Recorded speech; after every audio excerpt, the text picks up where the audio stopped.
from the Kaiser Permanente Studios. How do I know that? Because that says so right there. Kaiser Permanente Studios. It's another go-round of SDH AM. John, here you there. Thanks for dropping by, as you always do. Packed show this morning from an information standpoint and an education standpoint, too.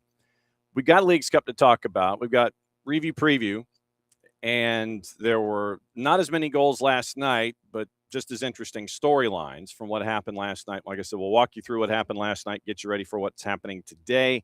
Niko Moreno set to join us at 10:30. We'll talk about Seattle specifically and kind of walk around and see what topics are on his mind when it comes to the tournament that is going on right now. 10 o'clock, it's our friend Nino Torres, and he's going to take the tour of South America for us and let us know what else is on his mind, whether it's South America or Europe, as Europe is getting closer to getting underway. So that will be Nino's purview. So Niko Power Hour, 10 o'clock and beyond. We've got some Atlanta United stuff to get into. There are a couple of players that we need to educate ourselves on just so we can see where things are. If you see somebody's name pop up, you can sit there and go, oh, yeah, I have 1, 2, 3 players we've got to focus on and a fourth that we know, and we have an update on him and his new address. And Atlanta United continues not to be paid over a transfer of this particular individual, but he now does have a new address. Again, we'll get into that as well. Is there hope in Vancouver? We'll keep an eye out on that. The Province newspaper had some possibilities of a consortium. We'll get into that story as well, and we'll break down everything that is attached to what's going on overseas with FIFA, and we'll get you updated there because there very possibly, maybe, might be some updates involving that as well. So once again, we'll keep an eye on all that. We've got your gossip, your rumor, your innuendo. We have fireworks and 2-year deals, and apparently teams in Turkey just want to really throw money at problems. And so that was kind of part of the whole fireworks. And yesterday with folks on treadmills and electrodes and monitoring whatever you're monitoring in that particular situation, stress tests and what have you. So we'll get you through your gossip. We'll get you through what's going on the televisions, and we'll get you through all the things with all of our transfers and news and so forth and so on. So that is Thursday for us here at SDH AM. Coming up in just a bit, it's going to be Alex Abnos, senior sports editor for The Guardian on this side of the ocean. And it's a conversation that I think we need to have both an educational standpoint and a news standpoint with what happened and is happening currently in Austin, Texas, involving Austin FC. And so we'll go through what it took to get a story like this 100% accurate online with the information that you have and all that. So it's going to be, I guess, Journalism 101 with Alex Abnos, plus an update if there is anything like that may or may not exist. And so technically, that rundown, the table of contents today is opening kickoff, brought to us by our friends at Black Pitch Coffee at blackpitchcoffee.com. Starting your day with the most important stories in the game, the right way to start your morning. Black Pitch Coffee, part of the SDH community, showing up at events all over Atlanta. Try their home blend made with beans from Brazil, Guatemala, heavy body, notes of walnut, semi-sweet chocolate, rich world-class finish. Morning Michael Head, opening kickoff, powered by Black Pitch Coffee and blackpitchcoffee.com. And so now we go to the palatial studios of Parts Unknown and catch up with our friend Alex Abnos and find out what is going on. How are you, my friend? Good morning, and thank you for being our Ricky Henderson this morning. Thank you so much for having me, John. It's great to be here. You caught me in my first hydration break of the show. Sorry about that. That's all good. We believe in hydration, so if you need a hydration break while you're here, it's perfectly fine. I got some coffee. There you go. And what is the mug this morning? It's the official Guardian office mug. Ooh. It says, what does this one say? Facts are sacred. Yes, and we agree. Circle gets the square. Couple of reasons I wanted to have you on this morning. I would be remiss if I did not ask you about the white smoke in Two Penn Plaza that happened a couple days ago. And now we have a new commissioner in Larry Berg at Major League Soccer. How do I know that I'm asking you this question? Because you asked a question. And that's why I'm asking you questions now that you've had a day or so to think about it. Takeaways from now Larry Berg is the new commissioner, Major League Soccer, taking over in 2027. What's your vibe coming out of it with a day or so? I mean, Uh, it's early. We're not even 24 hours into him being named, and he doesn't officially take the job until January 1st of 2027. So he's got a few months here to sort of get his bearings in the new position. But I think that if you are the type of person that thinks MLS needs to make pretty drastic changes to its on-field product, make it maybe easier for more teams to buy great players, to loosen up roster restrictions, those sorts of things. I mean, ultimately, Larry Berg works at the behest of 30 MLS owners, so it's not all his doing. That's a very important thing to keep in mind. But I do think he's the kind of person that's going to push those people to be a little bit more, let's say, liberal with the spending, be a little bit less cautious than MLS has been. Keep in mind the history of MLS is basically tiny, tiny, tiny, tiny, tiny incremental changes.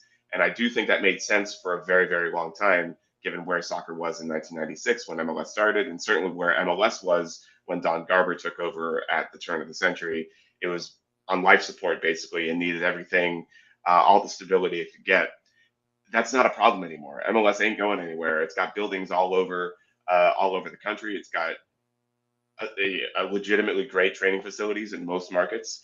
The time has come to really make a push. Honestly, the time to make a push was before the World Cup, so that people like me and you aren't getting questions from people that are just getting into soccer asking things like, when does MLS start? I've gotten this question from five separate people Really? now in my life just since the World Cup ended.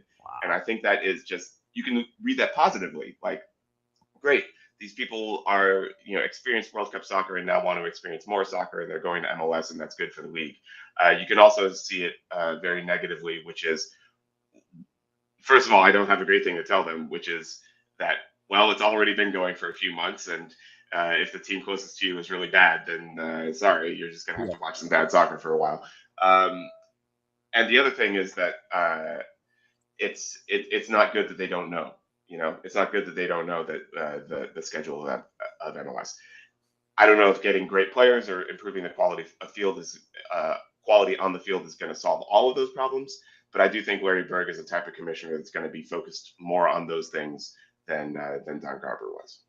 When you said turn of the century, I was like, man, that I mean, it's like, yeah, you put the whole thing in context. It was just like, yes, he's been here, more than 25 and not quite 30 years, but the fact that he has been here taking, single entity structure and going to where the league is now, it just, when you said that phrase, I'm like, yes, he's been commissioner since year X. And you're like, yeah, okay, you take it. But then you go turn of the century, and that's just kind of like, bang, that's one of the early morning sledgehammers on you. Yeah, the phrase that really stuck out for me during the presentation and during the news coverage and everything that I wrote, I think in my story, is that Larry Bird becomes MLS's third ever commissioner. I was just like, that's such a low number, even for a league that's relatively new like MLS. Three commissioners over the life of 31 years or so is pretty impressive. And Don Garber gets a lot of criticism, much of it deserved. I think he also deserves more than his fair share of credit for keeping the league alive during those early years, for the growth that happened under him. I think the time was definitely right to move on, but he also deserves a fair bit of credit for everything that's happened in MLS under his watch. The Pittsburgh Steelers of professional sports leagues. Yeah, pretty much. So I guess that would make him Chuck Noll and Larry Berg, hopefully Mike Tomlin. I think that's how Yeah, this is going to work, sure. or Bill Cowher or something like that. Yeah. I knew I skipped somebody. Uh, the other reason that I brought you in was really the first reason that I brought you in, and it has to do with a story that I think we have to keep an eye on. And it came out late last month in Austin, Texas, involving Austin FC. And it is where academy players are under investigation by the police and FBI for allegations of youth on youth sexual abuse. And this will be today's required flashback reading for the audience in whatever form they consume us. But I wanted to kind of have you walk us through this to where the Guardian was confident enough to post a story of this import and make sure that everything is buttoned up, and your role there as major domo editor and all this kind of stuff. I want to kind of walk folks through this story, because it's important. We need to hang on to it. and B, how you came across it, and all of those things. Is that cool? Yeah, absolutely. I will say from the outset, just at the risk of frustrating people with everything I'm about to say, is that this is an extremely tricky story, and for a lot of very obvious reasons. I mean, any kind of story once you're dealing with allegations of sexual abuse or misconduct or whatever it may be, are always tricky, but this one especially so because it involves children, and in this case, children on children is the sort of conflict that we're talking about here. And I think it's also important in terms of the way that we reported the story, that you separate two things. One of which is the thing itself that's being investigated, the youth on youth sexual abuse thing that's being investigated, which we did not go into detail about because we just don't have a lot there that we can report, that we can put in the paper, quote unquote. We have no paper in the U.S. We do in the UK, but not in the U.S. Um, and the existence of the investigation. And it's important that you separate those two things because there are very different levels of, let's say, confirmation or sourcing and definitive evidence that we can get for those two things.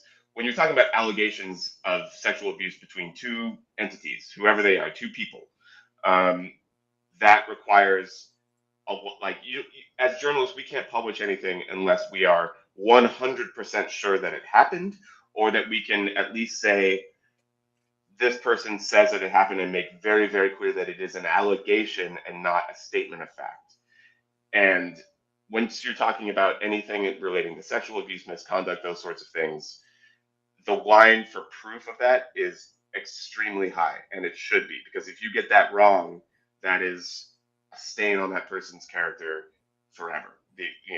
This stuff exists on the internet forever, and it's something really, really bad, basically. The existence of the investigation, by comparison, is much easier to prove because it is on paper, it is a public record, or at least a semi-public record, depending on how sealed or unsealed the details may be. You may not be able to see the investigation itself, but the Austin, Texas Police Department confirmed for us after we heard from sources that this investigation exists, that the investigation exists. And that to me is news. That to me is the kernel that we were sort of building off that gave us license to write the rest of the story that we did. And that's basically how it works. We had heard from sources that there was something going on in the Austin FC Academy. We made a bunch of different calls to a bunch of different people in and around the academy, in and around the league, who we heard was involved in the investigation, who did know a thing or two and were giving us some information about that at the club, obviously. And we were able to put that all together into the story you read. I don't know if it's going to be the last story that you read from us or from somebody else about this, but that's basically how it came together. And the thing that allowed us to publish it is that it's focused on the existence of the investigation and the fact that the FBI is involved. And you'll notice that there are no real details in there about what specifically is contained in the investigation or what specifically the allegations are, and that's because we just don't have those things in a spot where we can report them, and we might never have that information in a spot where we can report them, and that's just kind of what journalism is. You and Pablo Maurer share the byline, and I say paper too. So trust me, it's okay to say paper, periodical paper, what have you, because I'm in print. Yes, I'm 700 years old, so for me it's easy to say paper. The story in and of itself was bylined on the 24th of July. How far back an investigation was this for the Guardian to get to July 24th at 5:45 in the afternoon to where you published the story? How far back do we go here? So this one, I have worked on a bunch of stories like this almost entirely as an editor, and they traditionally take a very, very long time. This one was different. This one came together very, very quickly in the space of about, I want to say, maybe a week and a half. Wow. And it's because, again, the scope of it is so limited. The scope of the story is literally the existence of the investigation, roughly what the investigation is about, and the target of the investigation, which are the kids within the Austin FC Academy. Those three things together, I think, are more than enough to merit a news story, which is why we did what we did. There is probably a wider story to tell that will take much, much, much, much longer. We're, we are working on things. We're following up on a lot of things that we heard during the reporting of this first story that we couldn't get to the point to where we could put it in the publication. Trying to get those details over the line. Any story like this, you hear a lot. Like any story you read that's along these lines, it's very, very, very rare that what you as a reader read in the story is 100% of what the reporters have heard over the life of reporting the story. There are false details. There are things that people misremember. There are details that you're like 99% sure are true, and they sound true, but you just can't get them over the line. You can't get enough confirmation. You can't get enough people saying that they happened. So it takes a long, long time. This one, again, because it was so, so, so limited and so based on the existence of one public document. There is a document, there is a police report, there is an investigation report somewhere, enabled us to move much quicker on this than we would if it were a more detailed investigation, is what I'd say. For background and sourcing and all of that, obviously there are the folks that don't want to go on record by name, but they'll give you background and all of that kind of stuff. They want to stay anonymous for various reasons that are understandable. When it comes to vetting and sourcing and anonymous versus on the record, what is the Guardian policy / philosophy of making sure, okay, this one corroborates this one? How deep is that process when it comes to this, or putting out a story of this import? It's incredibly important, and especially because, as you said, we are dealing almost entirely with sources that would like to remain anonymous. And this is something I think that a lot more people should know or be familiar with. I don't think hardly anybody really understands, other than journalists, the difference between on the record, off the record, on background, and the various levels there within. And without getting, again, to journalism 101 here, basically the way this goes is if you're a journalist and you're having a conversation with a source about anything, doesn't matter the topic. Off the record, first of all, very important to know, is an agreement between the journalist and the person that you're talking to. It is not one-sided. So one person can't say this is off the record and then just talk without the journalist saying, or the other person saying, okay. Like, both sides have to agree this is off the record. And once it is off the record, the journalist obviously you can talk, you can say whatever, but the information they give you, the information they give you cannot be used in print, and in theory, can't be used in the course of reporting.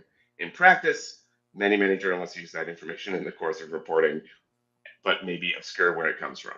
But the point is that if it's off the record, you cannot print it.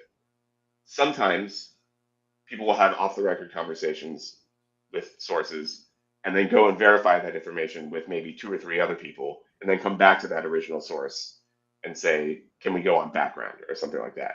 And again, it's a conversation. All of these things are a conversation between a source and a journalist. Above off the record, you have on background. And this is where things get really, really murky, because different publications, different countries. I work at the Guardian, which is a British publication with a really, really big and active American arm, which is obviously where I work.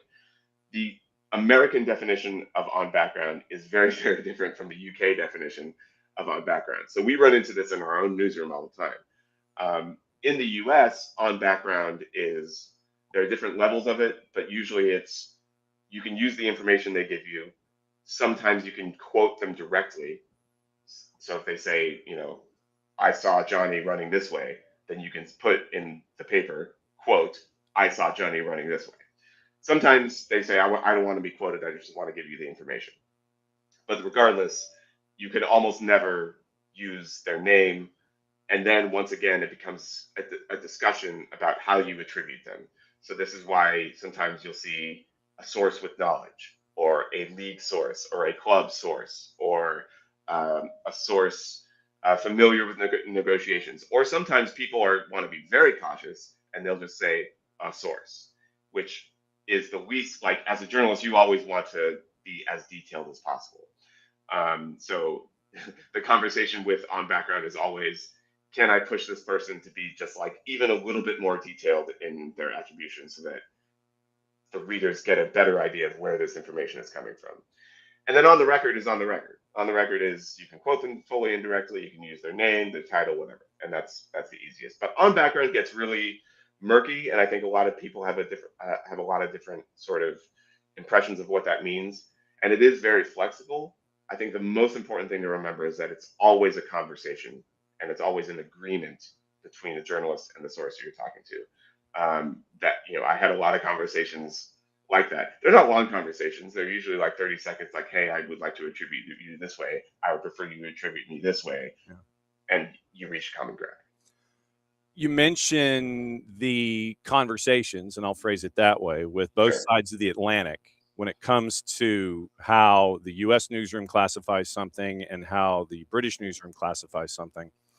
How often are these two newsrooms sitting there and it's like, if you sit there and you go, no, look here, it's this way. And then the British newsroom is like, well, we do this. And you're like, well, over here, we do this. How many times do you have to have that conversation about, yeah, things are a little different over here when it comes to our phraseology and how we're building a story? Yeah, I mean, it's always interesting. I think I've had, I will say at The Guardian, there is a lot of respect on both sides of the Atlantic for the way our respective newsrooms do business. I'm not going to, like, The Guardian is a UK brand. It's existed for 200 years over there. I'm not going to tell them how to source their stuff just so that for the amount of readers that they get in the US. Like, why would I do that?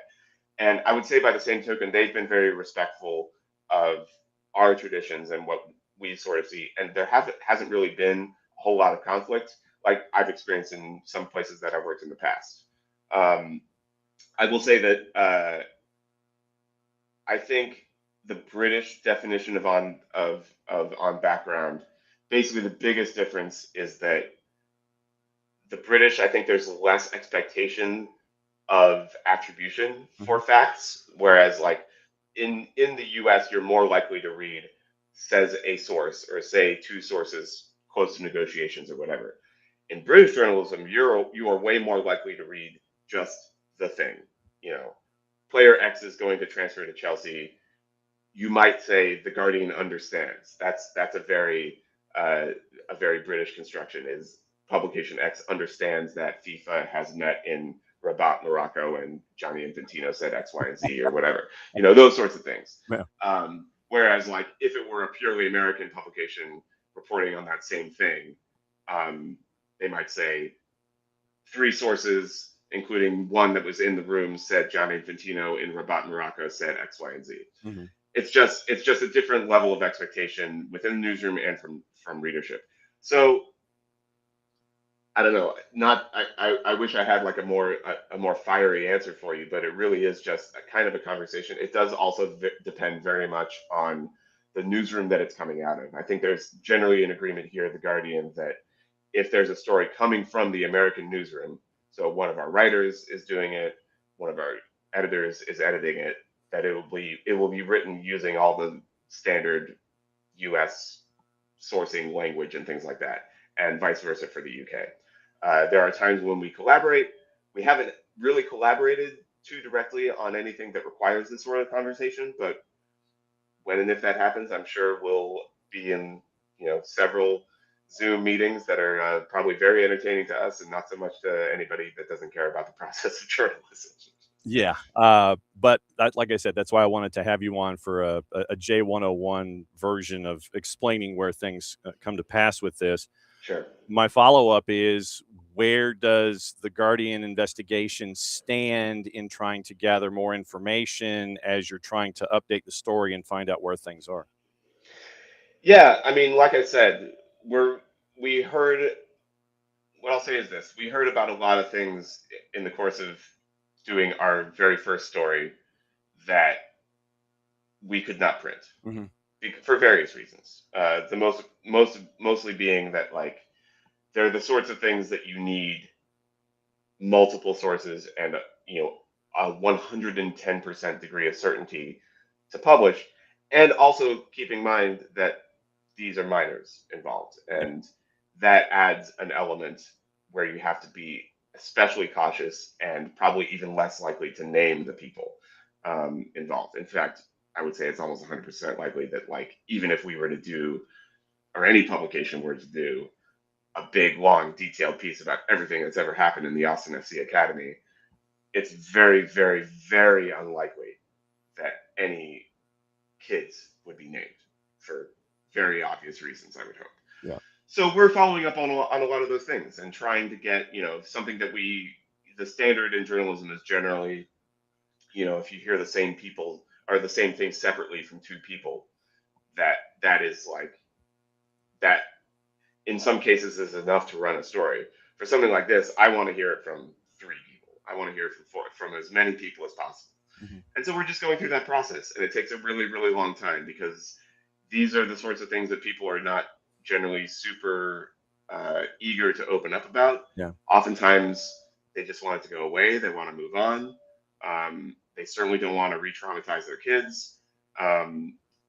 So it's a process. It's a long, long, long, long process. So we are working on things. We're talking to people, but any potential follow-up story that we could do that might provide more detail into what specifically has been happening at the Austin FC Academy and MLS academies and youth soccer in general is, I would say, a long, long way off from happening, and it has to be. And that's why we're going to put a bookmark in this conversation right here, because Right. that's why, like I said, that's why I wanted to have you on, because of the story, because of its import. And I wanted folks to understand, to put a story like this together to where it is posted and available, all of the processes that have to go through, because yes, this is chapter 1 and you've got other parts to this to continue, but I wanted folks to kind of understand the walkthrough and all of this stuff. And that's why. And I will just to give you a sense of the timeline here. I was the editor on the Paul Riley story that ran in The Athletic that, paused games around the NWSL and started that whole conversation back when it was released about player-coach relationships in the league. That story was, I think, worked on over the course of, I want to say, 5 or 6 months. Mm-hmm. From I got the first, I was Meg's first call after she sort of learned the first inkling of information.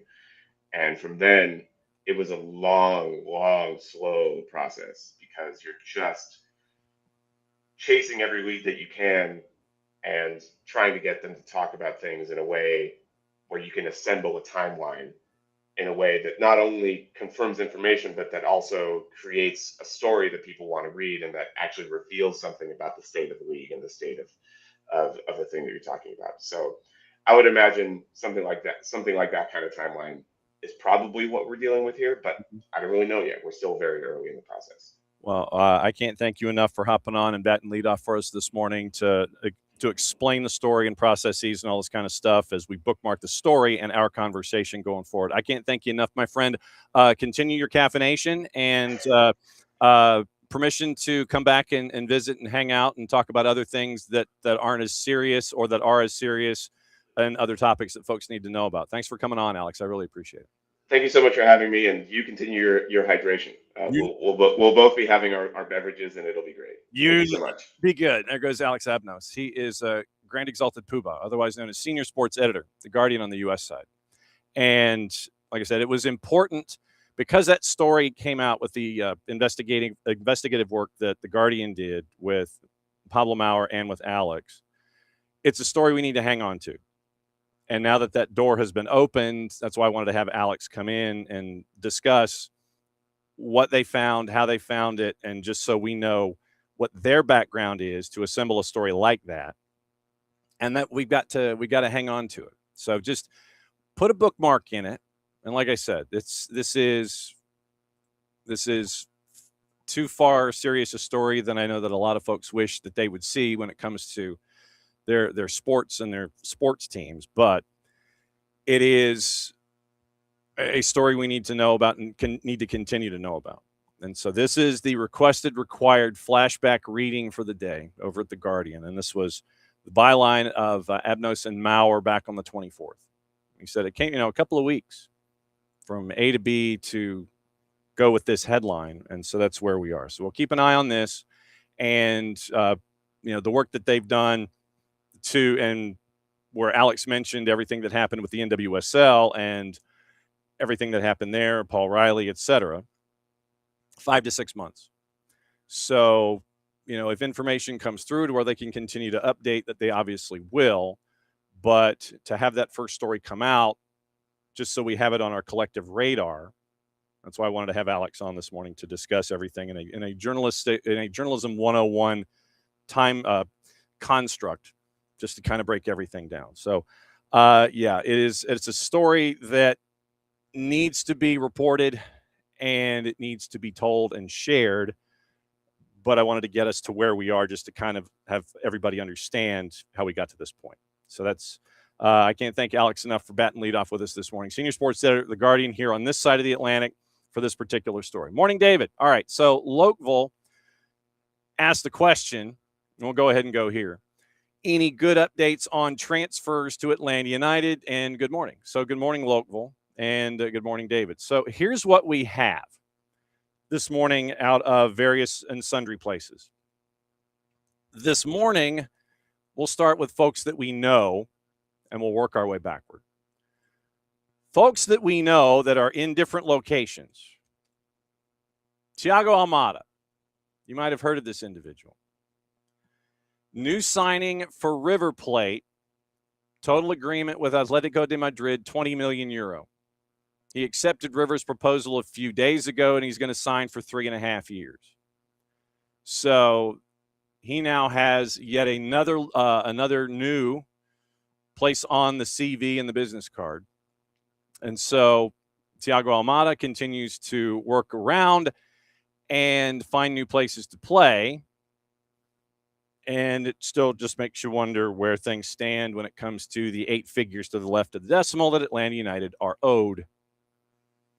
We'll keep an eye on that, too. And we've efforted others who are reporting on the John Textor-Michelle Kang relationship and a lawsuit that John Textor has filed on Michelle Kang. But we'll keep you posted on anything involving financials and John Textor as we go forward. But no resolution in Atlanta United getting their money as far as I know. I have yet to see anything involving Atlanta United in getting the money that they are owed on the Thiago Almada transfer. So we're now several transfers down the line and still more windows where Atlanta United has not been reimbursed the money that they are owed. Now, to the players that might be inbound, or at least the ones that you have to kind of keep your eye on. And it comes from our buddy Ben Jacobs, actually, to start things off. And with Ben this morning, one of the other things that he has been breaking down, and once again, this was about an hour ago, too. So the same time that Cesar Luis Merlo is saying that Thiago Almada is moving to River Plate, Ren, Ford, Brielle, and Bolo now drawing interest from Napoli and Milan. Atlanta United have already held talks and assessing several striker options, while Premier League clubs have also inquired. Brielle and Bolo is valued at around 15 million euros. That's Ben Jacobs this morning. Now, then you get into the Romelu Lukaku situation. Latest with Lukaku, Trabzonspor, according to Sky Italia, has now thrown their hat into the ring. And this was literally as of the last 20 minutes. Trabzonspor has made an approach from Romelu Lukaku, but according to Sky Italia, the option, this is translated from 442 Sports in Turkey, but this option didn't pique Lukaku's interest much. Mo Salah, by the way, he signed his deal, and he was brought out in front of the fans, and they had a boatload of fireworks. Smoke, fireworks, everything. So depending on who you talk to, Trabzonspor was a no. Fenerbahce might be a yes with Lukaku. So Fenerbahce is maybe. Trabzonspor is a no. And so you have Fenerbahce within the last half hour on the verge of reaching an agreement with Romelu Lukaku. So now apparently Turkey is a place where somebody can get paid. So that is the latest. It looks like it's Fenerbahce, not Trabzonspor, for Romelu Lukaku. Then yesterday, a couple of other players, and they're both young and they are both toward the back, are ones we have to keep an eye on. Mauricio Amaro was the one that came to the table the loudest. And it started with a couple of reports, one from Sport 890 involving Mauricio Amaro, and it was reported by Guillermo Lopez Ferraro, and then among others. Niko Musetti was the first to report, reporter for Defensor Sporting. So Amaro is linked to Atlanta United, and this one seems to be closer than a lot of others. Midfielder Defensor Sporting will travel to the U.S. this week, and this is Lopez Ferraro. Traveling to the U.S. this week to sign his contract, offers from several markets, but the club understood that Atlanta United's proposal was the best. Amaro, 20 or 21, depending on who's you're sourcing. Lopez Ferraro says, arrives after establishing himself as the best defensive midfielder in Uruguayan football. Niko Musetti reports the transfer is around $3 million. And according to Lopez Ferraro, in MLS, timely payment of transfers is highly valued, perhaps the only market that complies with payment deadlines. And then the responses in social media after on the idea of Mauricio Amaro being linked with Atlanta and heading to Atlanta from Defensor Sporting, you have a lot of Defensor fans who are less than pleased. And we'll see what our friend Nino Torres may know about Defensor Sporting and the Amaros coming up in about 20 minutes. So when it comes to Mauricio Amaro, he is, let me see if I can find my information here. So it had been done with some background and trying to see how it is when it comes to the statistics for Amaro. And when you run him through scouting stats and stuff. Strong presence in the middle of the park for Defensor Sporting, displaying an exceptional ability to read the game and break up opposition attacks, as evidenced by his impressive tackle statistics. Diligent worker defensively, averaging nearly a tackle per 90 minutes, highlighting his commitment to winning the ball. Winning a ball back for his team. Not necessarily an offensive engaged individual, more of a defensive guy first.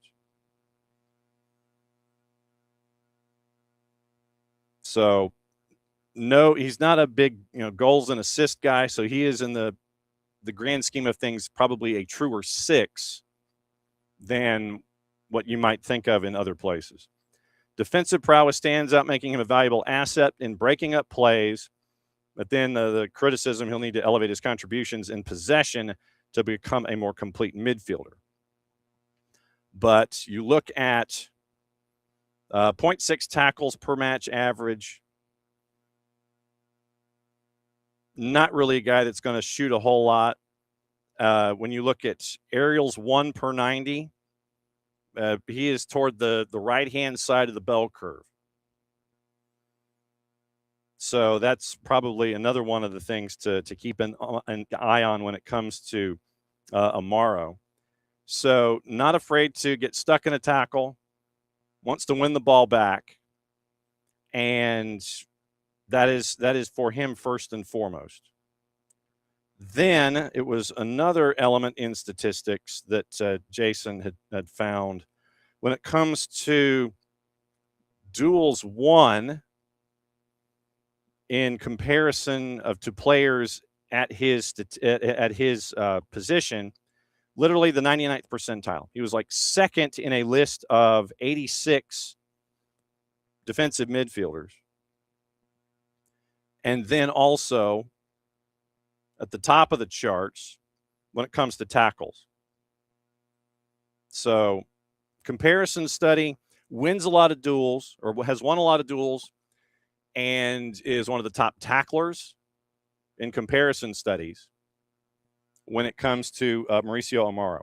So winner of duels, likes to get stuck in tackles to win the ball back for his team. So more of a defensive midfielder than what you might understand for a six that you might want to engage offensively. So Amaro, truer defensive six than a lot of other folks, but way to the right of the bell curve when it comes to winning tackles and winning the ball back for a defense. So that is Mauricio Amaro from Defensor Sporting. And if he goes at the price tag $2 to $3 million as it was listed, you're going to have a lot of fans who are going to be mad or maddest. So that's Mauricio Amaro. Keep an eye on that. Then in the afternoon yesterday, then you look at Gonzalo Calvigioni, and it was word out associated with Newell's.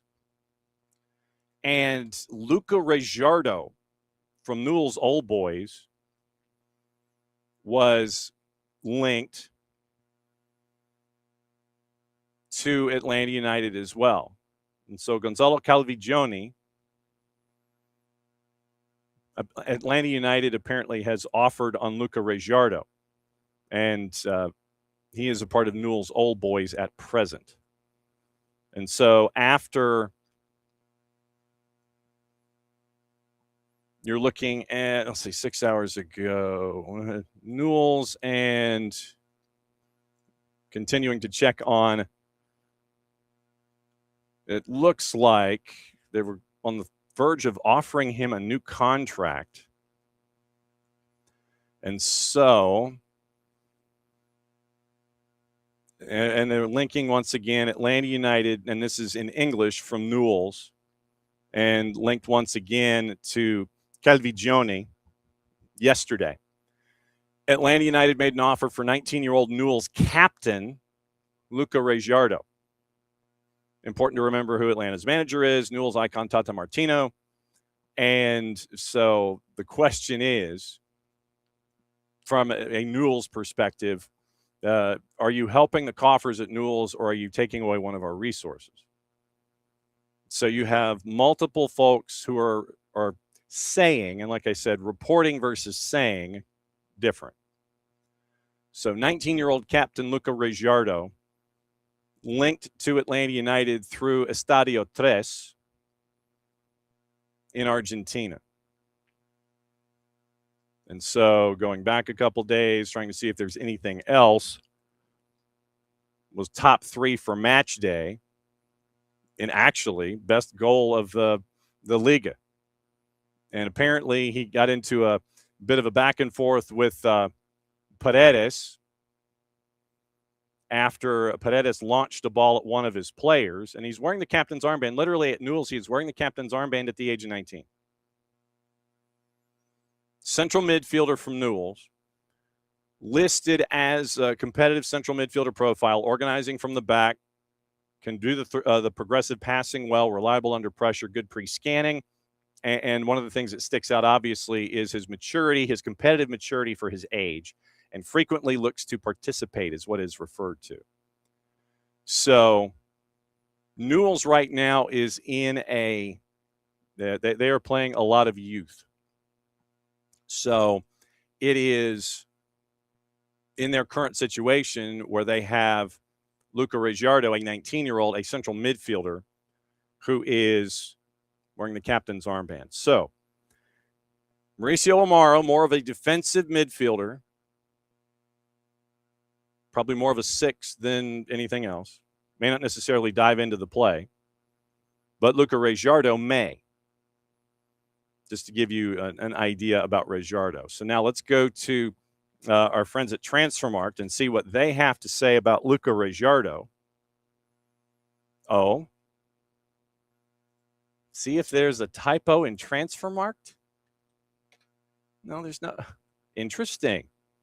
Site can't be reached. Wow. Okay. It might just be my computer, but anything's possible. So you look up the player profile. Let's go to Fatmob. Defensive midfielder for Newell's. Transfer value $2 million. Contract ends at the end of the calendar year in 29. Primarily a defensive midfielder. He has played in central midfield. And his highest value is current. $2 million on the transfer scale. So in the Apertura, he does have a goal. He started 14 and played 1,235 minutes, averaged just under a 7 in his composite rating. But recently, Boca Juniors a 7.7 in the 2-2 draw. Last time it was under a 7 was back in April when he registered a yellow card in a win against Union. So season shot map, 6 shots. He has 1 goal, XG of 0.35, right-footed, regular play. And let's see. So when it comes to, let's see, how are they determining rank? Other players in their position currently selected competition. So in the LPF. Passing, he is in the 75th percentile in the LPF. Accurate long balls, 84th percentile. And getting into the defensive stats, defensive contributions right now, top 15, top 13%. Tackles, top 30%. Interceptions, top 4%. And this is in league. Block shots, top 15%. Recoveries, top 12%. Possession won back in the final third, same thing. Clearances, 77th percentile. Clean sheets, same thing. And, so not afraid to get engaged. So scoring highly on minutes started and goals compared to defensive midfielders in the Apertura. Fatmob's analysis. You got trait graphs and things like that you can look at. Next matchup for him is when Newell's take on Defensa on the weekend. So Fatmob seems to be the place, but right now ranking highly in the Liga Argentina in the LPF against his peers at the age of 19. Right now ranked transfer value $2 million as of 5 days ago. So you could go in and possibly swoop both. But once again, you also have U22 spot available that could take care of one of those transactions for you. So Mauricio Amaro, Defensor Sporting, and then Luca Regiardo from Newell's Old Boys in Argentina. Obviously, the tie to Tata Martino. And then Braille Mbolo from Ben Jacobs. So Mbolo rated at 15 million euro. Amaro rated at 3 and Regiardo rated at 2. So keep an eye on those 3 that right now are the ones that are in the pipeline when it comes to possible ins for Atlanta United. So once again, Braille Mbolo from Rennes in Ligue 1. Mauricio Amaro, Defensor Sporting, defensive midfielder. And then Luca Regiardo, the captain at Newell's Old Boys at the age of 19. They are in a youth movement at Newell's. And highly ranked amongst his peers in the LPF right now at the age of 19. Rated at $2 million right now, his highest point. Newell's could dive in on that if they wished. But once again, Amaro, it looks like it's going to be a $3 million transaction. Regiardo could be valued at 2, so we'll see what Newell's may have to say about that. And then Mbolo rated at 15 for Rennes in Ligue 1. And Lukaku apparently is probably heading to Fenerbahce. So we'll see. That's your update on where Atlanta is with all of the things, at least right now. And then that could change between now and the end of the show this morning. Before we get into hour number 2 and our second hydration break, let's go here. Soccer America. And I'll talk about Soccer America in a second. On TV today, brought to us by our friends at Fanatis, fntz.co/soccer down here. That link is important. Helps us out, helps you out, helps them out. when it comes to gaining a lot of access to South American, Middle Eastern, and North African, and some European soccer that you wouldn't have had otherwise. With Fanatis, you get Libertadores, you get Sudamericana, you get Copa Argentina through TIC, you get TVV out of Venezuela, CDO Plus out of Chile, Liga 1 Max Pro out of Peru, access to a lot of the A and B divisions through Tigo Sports or CATV. And right now, through all of the BNs, you get WAFCON, which is going on right now. Like I said, we're tracking down our friend Ali Howarth to kind of go through the group stage. As the group stage is winding down, I swear one match I was watching yesterday had like 9 VAR segments to it. Slowed it down to a crawl. VAR was getting a workout in the afternoon match on the BNs yesterday. So you get all of the African continent. You get AFCON, WAFCON, qualifiers for World Cup tournaments. All of the U tournaments are there as well. You get French League, Turkish League, which means you get Mo Salah. And you also get the Polish League, which is up and running. Keep an eye out on the Discord for the Clausura picks of the week. Keep an eye out for that. So that all of that at Fanatis at fntz.co/soccer down here. Today, Leagues Cup on FS1, simulcast on TUDN and Unimas, Cruz Azul, and Union at 8 o'clock. Apple TV has all 6 matchups.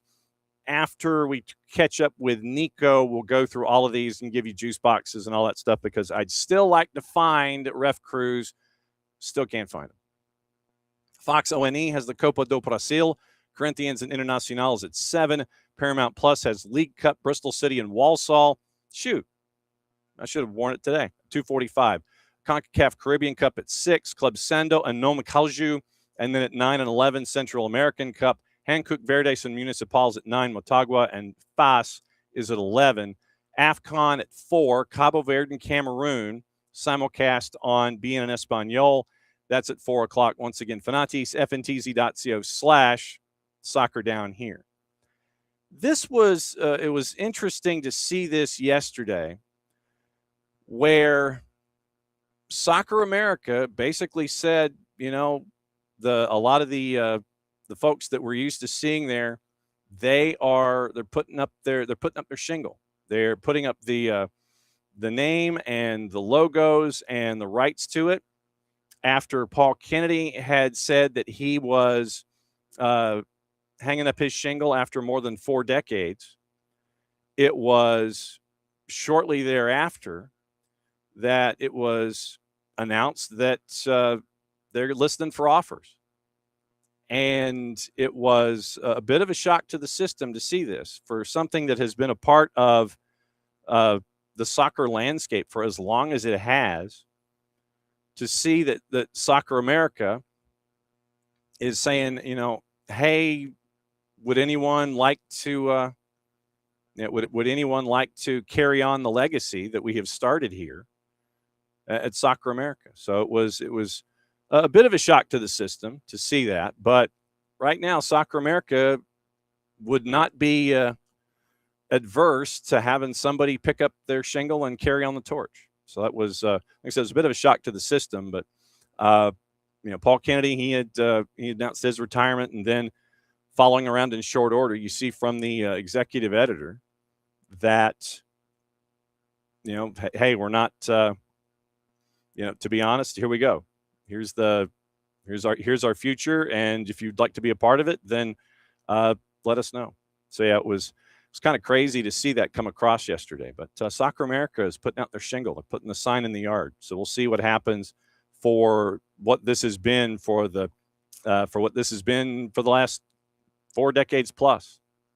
So we'll see what happens with Soccer America going forward.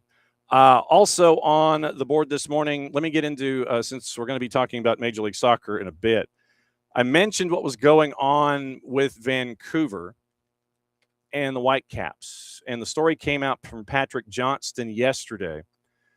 Arthur Griffith's name is being floated out there as possibly a part of a consortium to keep the Whitecaps in Vancouver.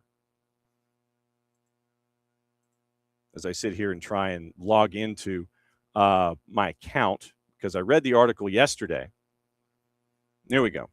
So everyone was wondering in Vancouver, is Arthur Griffiths, former Canucks owner, early Vanoc guy, longtime investor, really going to buy the Whitecaps? Answer right now, obviously, is no.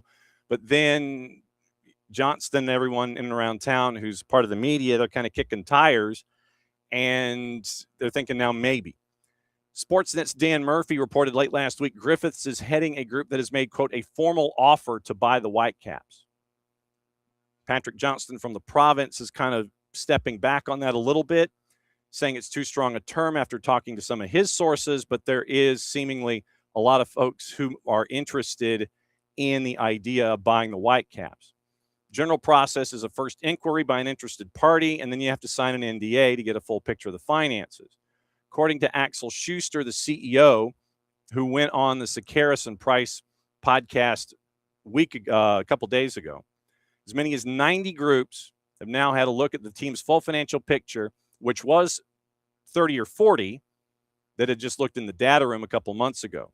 So 2 or 3 times as many folks have kicked the tires on the Whitecaps finances. And so you have people who are interested in the project still. Griffiths hasn't said anything publicly, even off the record. So then that means to Johnston that he has looked at more than just the table of contents when it comes to what the Whitecaps have online. Johnston says from what they understand is that Griffiths has been working with a consortium of international business types for several months now to build a proper bid, and that bid could be coming soon. Then you're going to want to keep an eye on what's up with BC Place.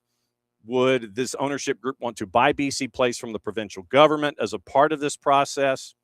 Then you've got to figure out a 5 to 10 year management deal if you don't. And then you get sponsorship packages to sell. You try and figure out more ways to get more revenue in for the Whitecaps, because right now they're at the bottom, toward the bottom, if not the bottom, when it comes to revenue availabilities and streams in and around BC Place on a match day. So Johnston continues, if Griffiths Group or other prospective buyers do decide to go forward, they got to show their financials to the league and to Goldman Sachs. Goldman Sachs is hanging out with Major League Soccer to assist in the sale process. Then you go from there.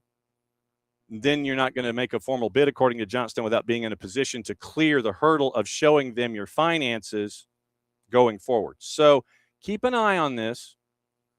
We always talk about bookmarks. Keep an eye on Arthur Griffiths and Vancouver and a group of international businessmen that might be interested in, as a consortium, buying the Whitecaps and keeping the Whitecaps in Vancouver. We have not heard anything else from the Kentucky-based family that wants to buy the Whitecaps and relocate them to Vegas. Haven't heard anything from them in a while, where the son of the family tree was the one who said that, yeah, we want to buy the Whitecaps and we want to build our own barn. We want to do it in Vegas. Haven't heard anything from them in a couple of months. They could be just biding their time, but we haven't heard anything else from them about their process. All right. It is that time. It is that time. It is that time. It is, at least I thought it was, because I thought I heard him pop into the room, but I guess I was wrong. It is after 10 o'clock. First and foremost, it's time for the hydration break. Brought to us by our friends at local Vine Beer, Wine, and Liquor stores. 2 locations here in the Atlanta area, Johns Creek and on Cumberland, right at the corner of Cumberland Parkway and Cobb Parkway. And we can't thank local Vine Beer, Wine, and Liquor stores enough for being a part of everything, and especially here in 2026. So since it is the beginning of hour number 2, technically on the clock, but we are in hour number 2 in just clearing 10 o'clock Eastern time, everyone hydrate. We'll rock and roll. So there you go. Properly hydrated. And I do have Nino's list. So when I see that Nino can get a functioning camera and he can come in from Lima, Peru, then we'll discuss things, because I did want to ask about Mauricio Amaro from Defensor Sporting. I did want to ask about Luca Regiardo from Newell's. And then I wanted to get into all of his other topics, which I have. But once again, I know they exist. I haven't seen them. And so we'll see what it looks like. Let me see if the camera situation has improved. Nino, you got your ears on. I can't hear you and I can't see you. Okay, so we'll go back into the green room, and we will have Nino hopefully turn on a camera, and we'll find out what technical difficulties he gets to sort through this morning. So we'll keep an eye on Nino this morning. So obviously, when we have Niko Moreno coming in at the bottom of the hour, we got all the Leagues Cup stuff to get into. It was a long night for Seattle.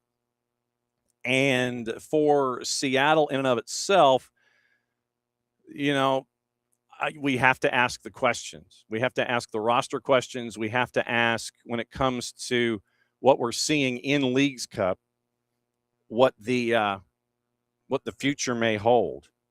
And let's see. So I'm having a conversation right now with Nino, so bear with me.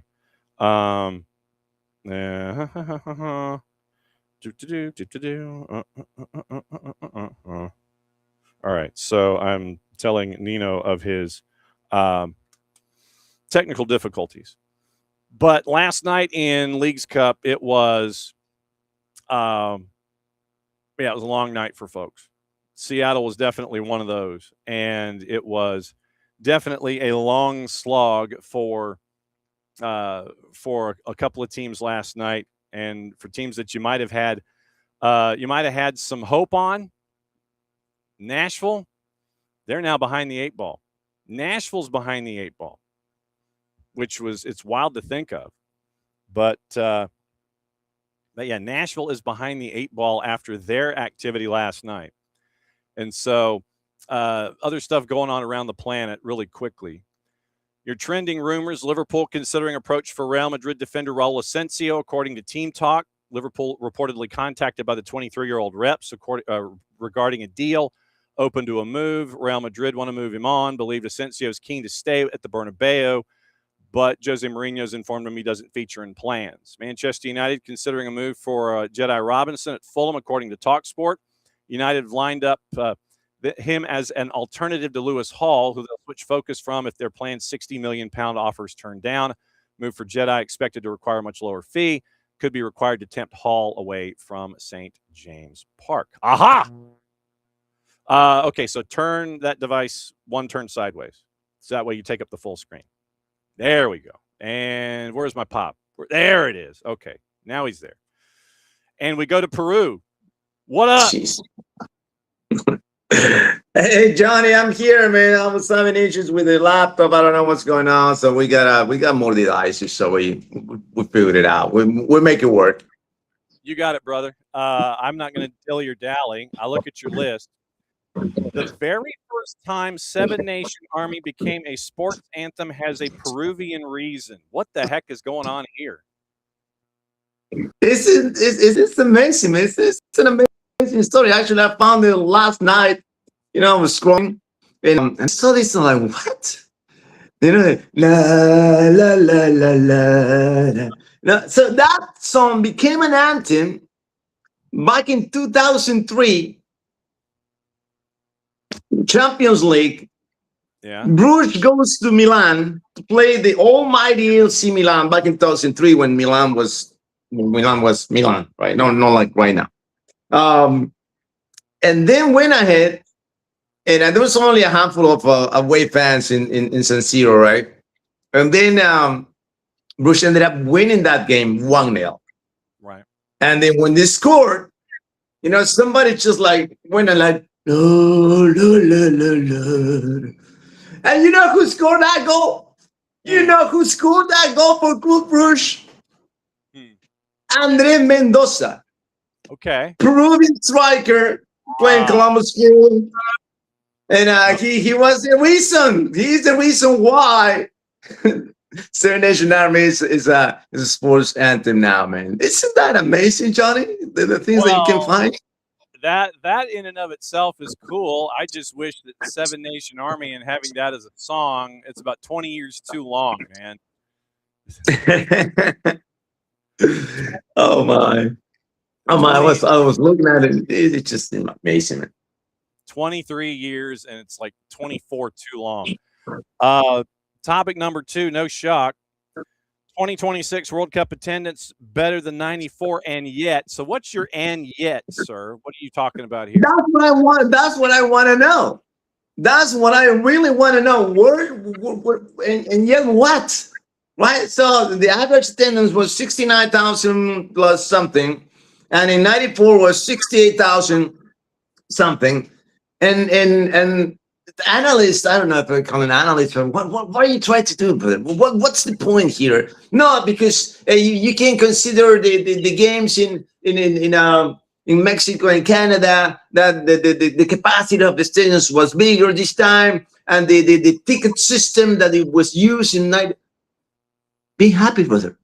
just be all right. It was 1,000. It's almost 70,000 people per game. 70,000 people. How many? What's the capacity for the Mercedes Stadium, Johnny? 78. Atlanta Stadium, sir, during the World Cup was 69 and change because they had some of the edges. They didn't have the top, and you also had the media overflow, like all the play-by-play guys. They took out Right. They took out that one section right at midfield in the upper deck where all of the media that were calling the games were. So we would have cleared 70. It was like 8 was what it was for soccer. Okay. So, and that's my question here. So why we need picking this thing? Why? There's a progress. It's a progress now. Soccer is a different. It's a different. Not sport, but it's a different feeling, a different vibe. It's. I'm not going to say it's in the DNA of the Americans, but it's certainly won lots of hearts since '94 to 2026, huh? Yeah, I mean, look. Yes, you had more people, but you had more matches. I know there was concern about capacity, and not everybody was going to go see it. I think capacity was at like 99.6% for all of the matches, and everyone that was concerned about ticket prices. If you wait, if you don't buy them early, then if you're not going to get a suite, then you probably can get it discounted as you're getting closer and closer to the match for the teams that aren't involved and the folks who want to dump their tickets. So, I mean, there's a lot of stuff in play. Yes, you had more people. It was fantastic. It was a great experience. But, yeah, I mean, capacity was capacity. There's nothing to worry about. I mean, they were trying to point out that there wasn't a real progress in the sport in America. Yeah, come on. I mean, come on. No, I'm gonna ask you. Johnny. So, if you compare '94 versus 2026, I don't know. I say what was different, but this one thing that stands out for you as an American, the hosting the '94 and now hosting the 2026 in Atlanta with massive games. I mean, just tell me, man, what was different?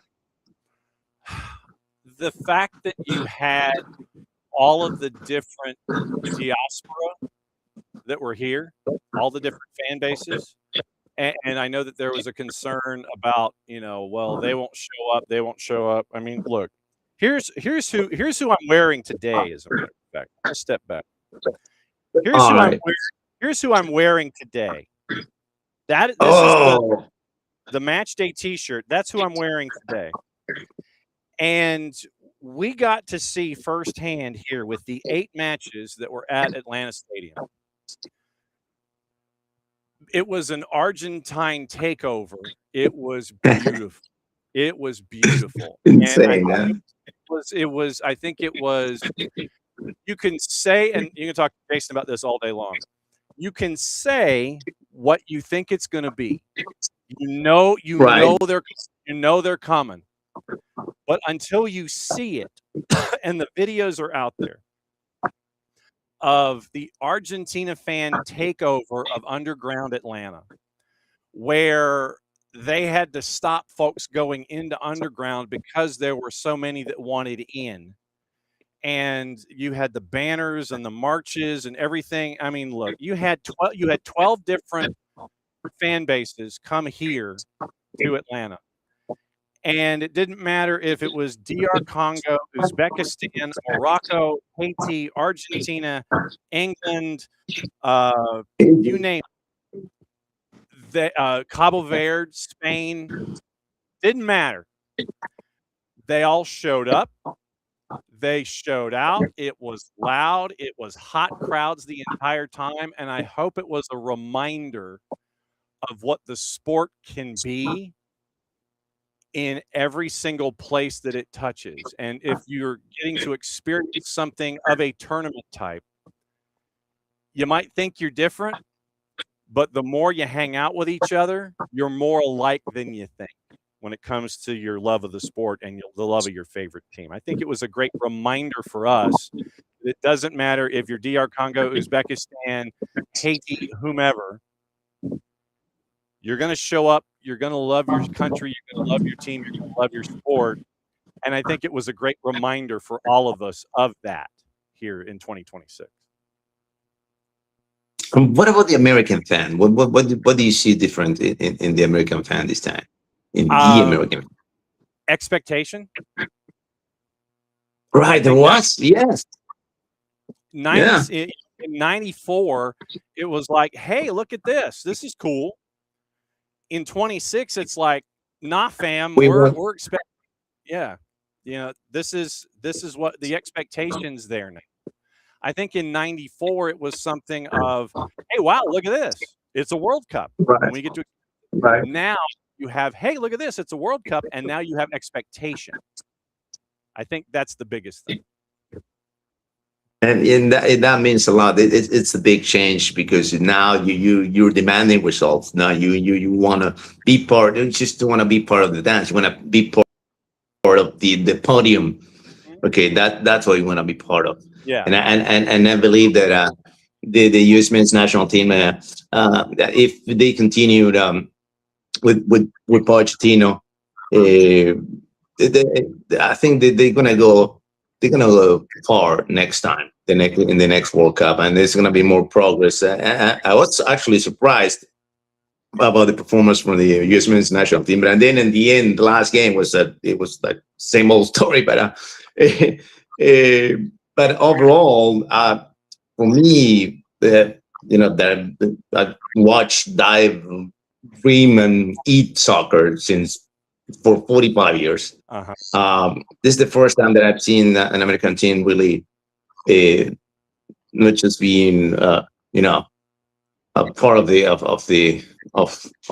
World Cup, but actually competing in the World Cup, and that's a big step, guys. It's a big step for the men's national team. Hopefully they keep advancing, and hopefully we'll get to live to see the US maybe live in the World Cup. Why not? Hey, I'd love it. I know a lot of folks would too. I know we had a massive loss in the world of soccer, and it was a time to celebrate Baresi as he has left us. But it was a chance for everyone to remember and to celebrate Franco Baresi. And I know that our Niko Leafy has been feeling it as well. But yeah, everybody got to say their thank yous to Baresi as he left us.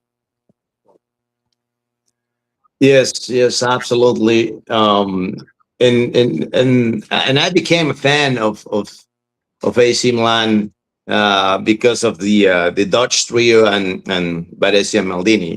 It's just like that season, 88, 89, when they were dominating the world of soccer and the culture, not just the culture. I mean, it was just when you were saying AC Milan back then, it was a dynasty. That's what it was. Because before the arrival of these three and the presence of Baresi and Maldini, it's not like Milan won many Champions Leagues. Since then, and 87 to 2007, all the majority of the trophies won internationally for AC Milan were won with Baresi on the pitch. But putting that aside, the trophies aside, and all the gratefulness to the Capitano. Talking about gratefulness, right? So Silvio Berlusconi, il capo del calcio in Italy, right? Il capo he's that guy, man. He's just such a character, man. Baresi was in the final, in the 1, 2, 3. I think it was 1990. I think it was the podium where was Willy Van Basten and Baresi in the top 3 for the Ballon d'Or. He didn't win it. Franco Baresi actually did not win Ballon d'Or ever. So what Berlusconi did was so cool. So you know what? He created a replica of the Ballon d'Or, an exact replica of the Ballon d'Or. And on his farewell game in '97 in San Siro, he just came up and as an appreciation to Franco Baresi, he gave him his deserved Ballon d'Or. Might not be the official one, but he said, "You're not leaving us without a Ballon d'Or because you deserve it." And Franco Baresi was in absolute tears, man. That's such a gentleman, such a leader, such a great defender, man. And I'm not saying this because he just passed away, but top three, and the craziness is that the other one of the 3 is actually also he was actually his partner, you know, Maldini, Baresi, and you put someone else, whoever you want. I want to say Beckenbauer and that one, and that's it. Clear the path, top 3, 2 from Milan, 2 from the same era, in Milan. Capitano, grazie, Capitano, forever. Absolutely true. Now let's go local with you.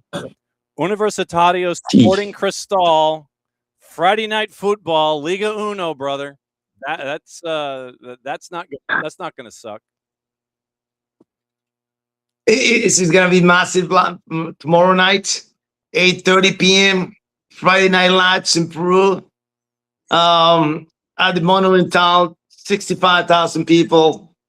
Stadium sold out already. And we're gonna go toe to toe with Sporting Cristal. You know, they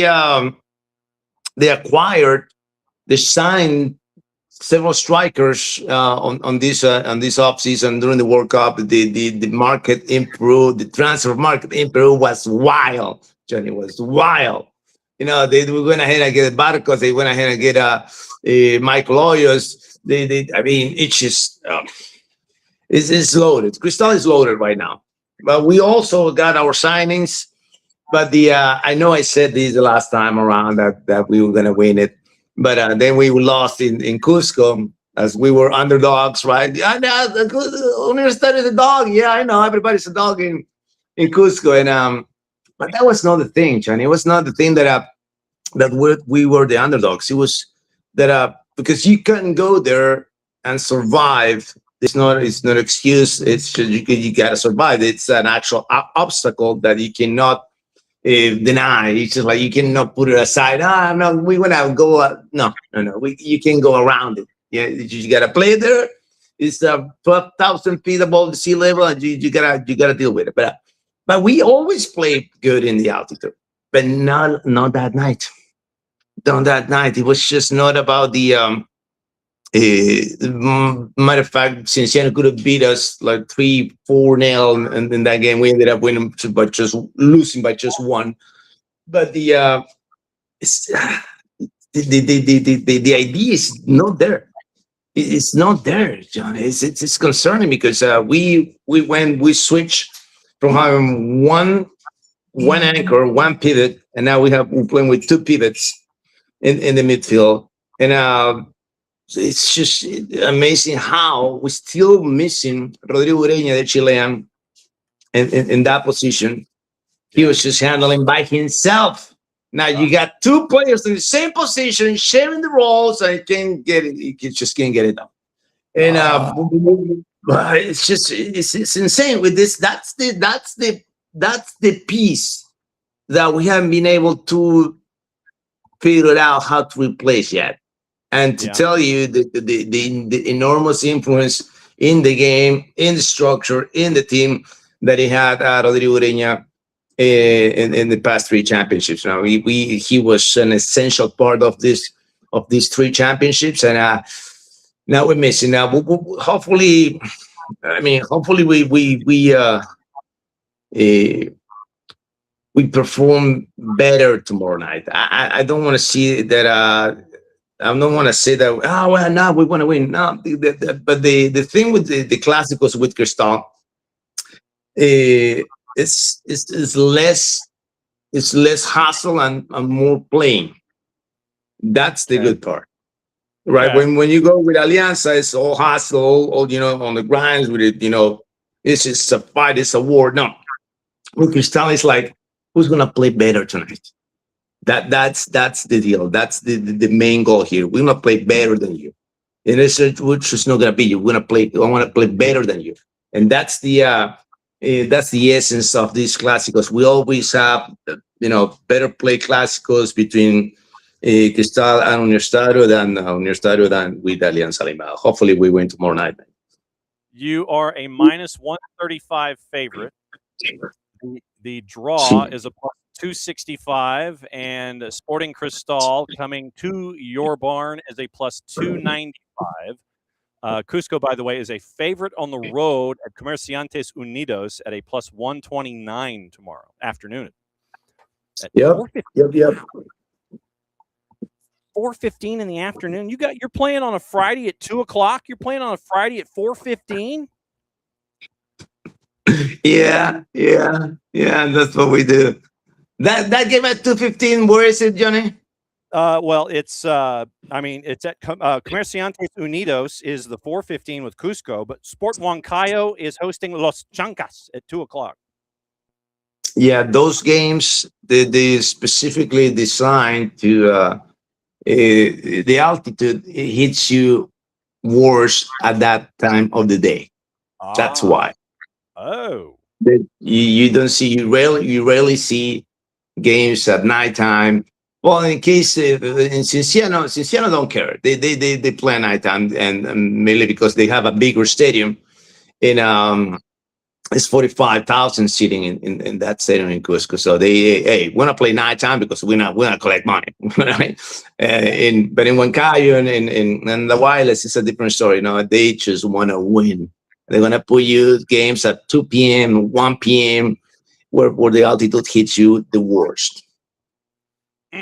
And we have also discovered the value of Juan Pablo II. What is it? Why you find out about that, man? Tell me. Tell me.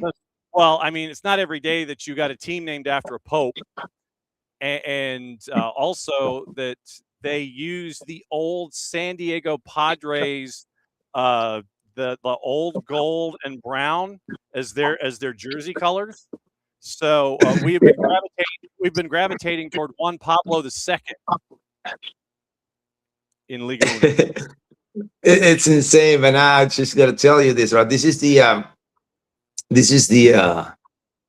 team that owns the president of the Peruvian Soccer Federation's wife, not him.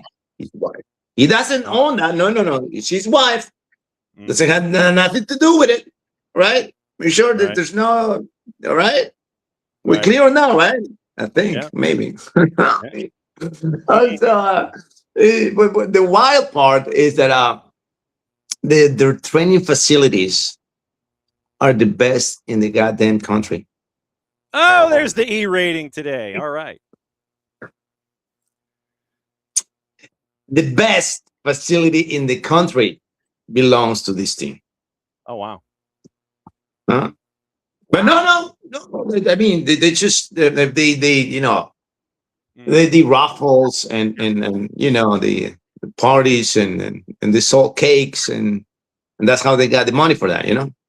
That's what he said. Yes, exactly. So, yes. Yeah. So I don't know how, but yeah. All those cakes that they're selling, but you're selling more. That's what matters. It's a year, but it's a year to go before the games in Lima. You hit a year. Yes, 1 year. 1 year today is the countdown. Today, around 3 p.m. In the main square in Lima. There's gonna be a party. There's gonna be singers. There's gonna be dancers. It's gonna be fireworks. It's gonna be also Simone Biles will kick off that one. That countdown, the 1 year countdown. She arrived to Lima a couple of nights ago. She went to Cusco. She was, she was like a rock star, man. Like a rock star treatment here in Peru. Simone Biles, man. It's just insane. So she's gonna be, putting the clock countdown in the Lima main square, and we are excited, man. Second Pan American Games that we're gonna have, man. This is insane. We didn't have this in like whatever, and now we got two in 2019, was it? No? Yeah, 2019. Yeah, 2019 and now 2027.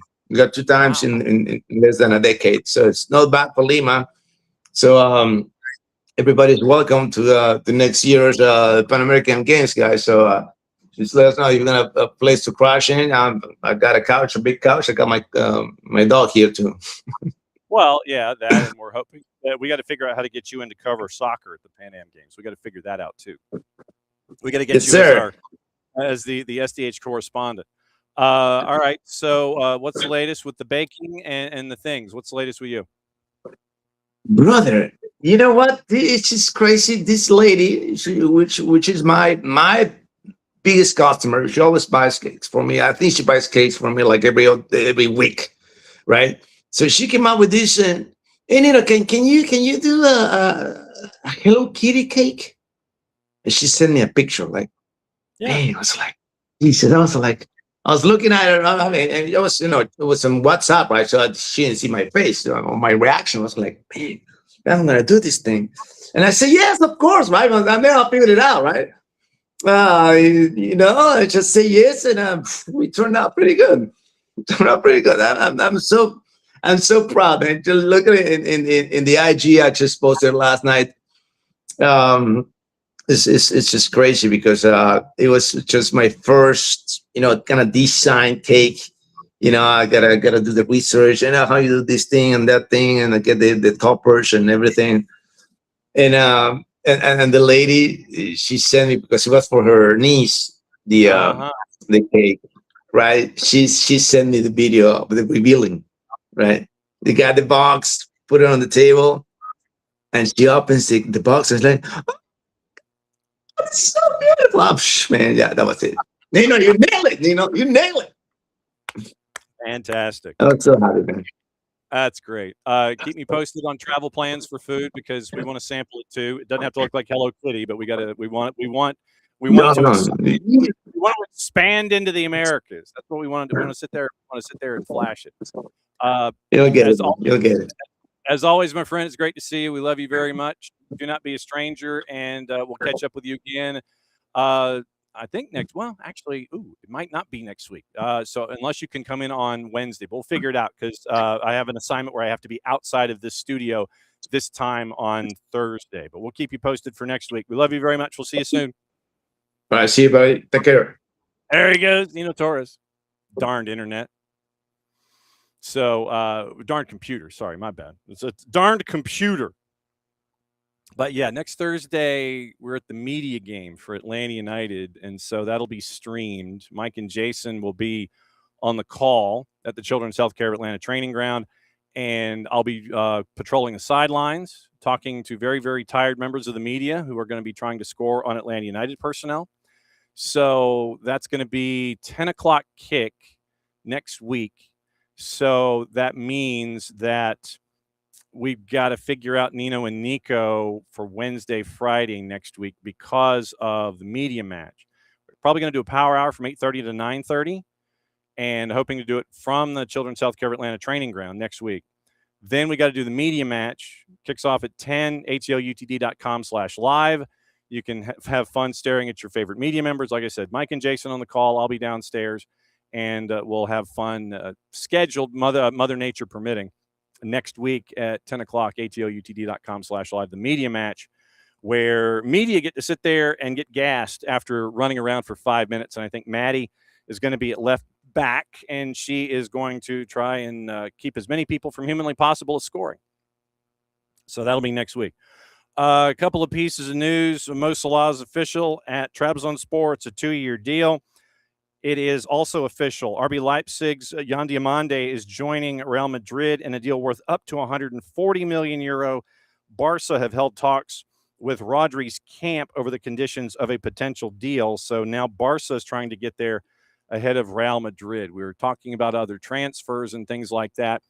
I mentioned Jedi Robinson, PSG interested in Chelsea's Malo Gusto, according to the 3-letter paper. Believe that see the 23-year-old as a player to provide strong competition for Ashraf Hakimi, but they've been informed the deal would require an offer worth £75 million. PSG said to be weighing up the move after Luis Enrique welcomed the idea, and it said it's a deal that could be possible with Chelsea required to offload players because of FFP, financial fair play.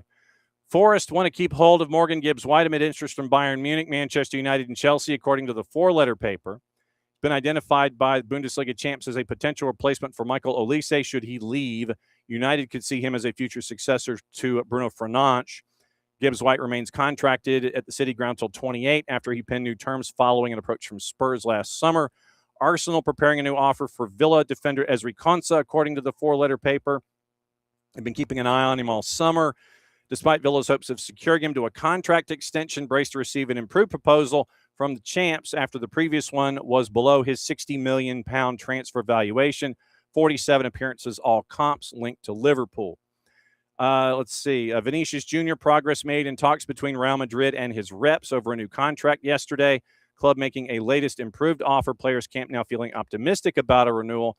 Franco Mastantuono is set to join Fiorentina from Real Madrid on a season-long loan, according to the 4-letter. Madrid continuing to pay a portion of the wages. Ferran Torres, Barca expecting to receive an offer for him from PSG, according to Mundo Deportivo. 3-letter paper, Forest have emerged as the front runners in the race for 18-year-old Grassrunners FC striker Abdoulaye Agbajoy, who has been compared to Erling Haaland. Ekrem Konur, Trabzonspor keen to reunite Darwin Nunez with Mo Salah. On the radar, Besiktas, Fenerbahce, and MLS clubs. United keeper Altay Bayindir set to complete a loan move to Celta de Vigo. That's the 4-letter paper. Former Arsenal defender Takahiro Tomiyasu set to join Crystal Palace on a free. That's Fabrizio Romano. The Times, Inter Milan and Atletico de Madrid battling for Huti Romero from Spurs. Team talk, Everton pushing to sign Celtic and Canada international right back Alistair Johnston. Sky Germany and Florian Plettenberg. Hoffenheim striker Fisnik Aslani set to undergo a medical ahead of a move to RB Leipzig, previously linked to Barcelona. Inter Milan have dismissed a 40 million euro offer from Brentford for defender Alexander Stankovic. Gazzetta also reporting AC Milan exploring a 30 million euro move for AS Roma winger Matthias Sula. Football Insider, Everton could consider offloading winger Tyler Dibbling if they find a replacement this summer. So with those in the barn, let's find out what also is on the radar of our friend Ben Jacobs and see if there's anything else going on in the world of Ben Jacobs, where there's plenty going on traditionally. And let's see. All right. Let's go to Ben Jacobs this morning and find out what's on his mind. And it is Barcelona feeling that they're ahead of Real Madrid in the race for Rodri, according to Ben and Alex Crook at Talk Sport. 125 plus 15 is Yan Diomande and Real Madrid and Leipzig. 7-year deal for 140, so budgeted out at 20 per. Lyndon Dykes to Millwall is done. It's a 1-year deal. Bournemouth confirmed Juanlu Sanchez has joined from Sevilla on a 5-year deal. 11 million euro plus 2 in the package. And big potential, played over 100 matches for Sevilla at only the age of 22. He's got Champions League experience.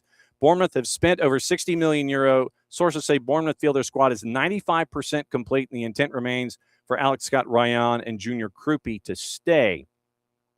Note from Ali bin Al-Hussein from Jordan on his 280-character app this morning. Thank you to the FIFA administration for suddenly this morning delivering what was owed to our players and coaching staff for the Jordan national team's accession to the final of the FIFA Arab Cup in Qatar last December. This was funding that should have been received 8 months ago. While this is a good development for our players, it does not change the serious concerns we in the football world have regarding the FIFA leadership, nor does it change what our FAs have been subjected to in the past. It is symptomatic of those exact difficulties that we all face and that are usually linked to the FIFA presidential elections. Does not change my clear positioning concerning the leadership of FIFA, my FA, and I will not endorse President Infantino, nor will we vote for him. Keep that in mind. Mo Salah is officially official because he is staring down at a contract, pen in hand, hovering over said contract, and he's thinking about signing. So it's officially official. Mo Salah signs his 2-year deal with Trabzonspor. Mickey Van de Ven in talks with Spurs to sign a new deal. Discussions have been positive, according to Jacobs. Agreement getting closer. Nothing is done yet. Liverpool currently have no plans to move for the Dutchman this summer. James Trafford has signed his Leeds medical.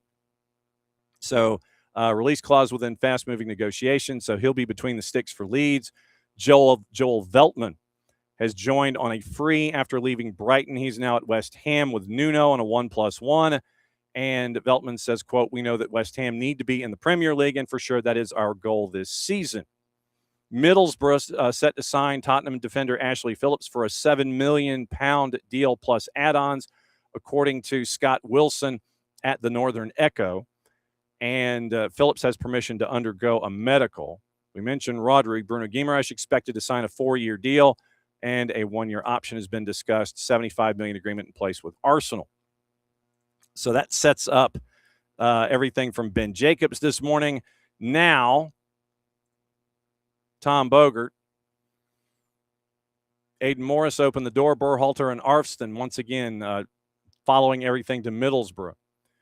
And also within the last 20 minutes, the Galaxy are now finalizing a deal to sign Chucky Lozano from San Diego FC. The deal is a loan. Lozano will be a designated player. 11 plus 11 in just under 2,000 minutes for San Diego FC last season. Finalizing the deal. Galaxy, low risk. It's a loan. They are convinced that Chucky Lozano is motivated to be at the club. And so we'll keep an eye on that. Houston Dynamo finalizing a deal to sign Uruguayan international left-back Marcelo Sarachi from Boca Juniors. Herman Garcia Grover was first to report that. Spent last season on loan with Celtic, previously with Levante, Leipzig, Galatasaray, Mas. So I think that catches us up on Major League Soccer. So you've got those moves and everything else that is attached to anything and everything that is there all morning long. All right, and so coming in a couple of minutes, he's going to be coming in hot. So we're gonna catch up with Nino here in just a bit, because we do have Leagues Cup to talk about. I have the conversation ready to go when it comes to everything involving Leagues Cup. We got highlights from last night. Kind of get into that. Obviously, we're going to start our conversation with what's going on in Seattle with the Sounders and just how it was last night.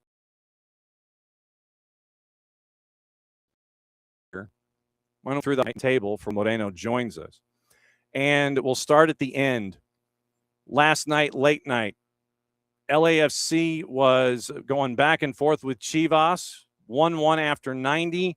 They go to PKs. Here's the ending. Max and Dunny, Leagues Cup on Apple TV. A wonderful ball striker, Ryan Porteous. His moment. Porteous, yes. Kept it low. We're going to a 6th penalty. Jawing off it. Rangel.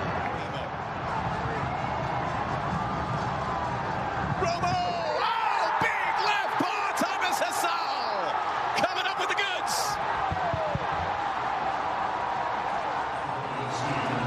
Let's keep an eye on the feet themselves. Yeah, he's good. Might be the right time to take a yellow card for just a little bit more time wasting. To win it, Terry! Yes! Jude Terry, calm, cool, collected.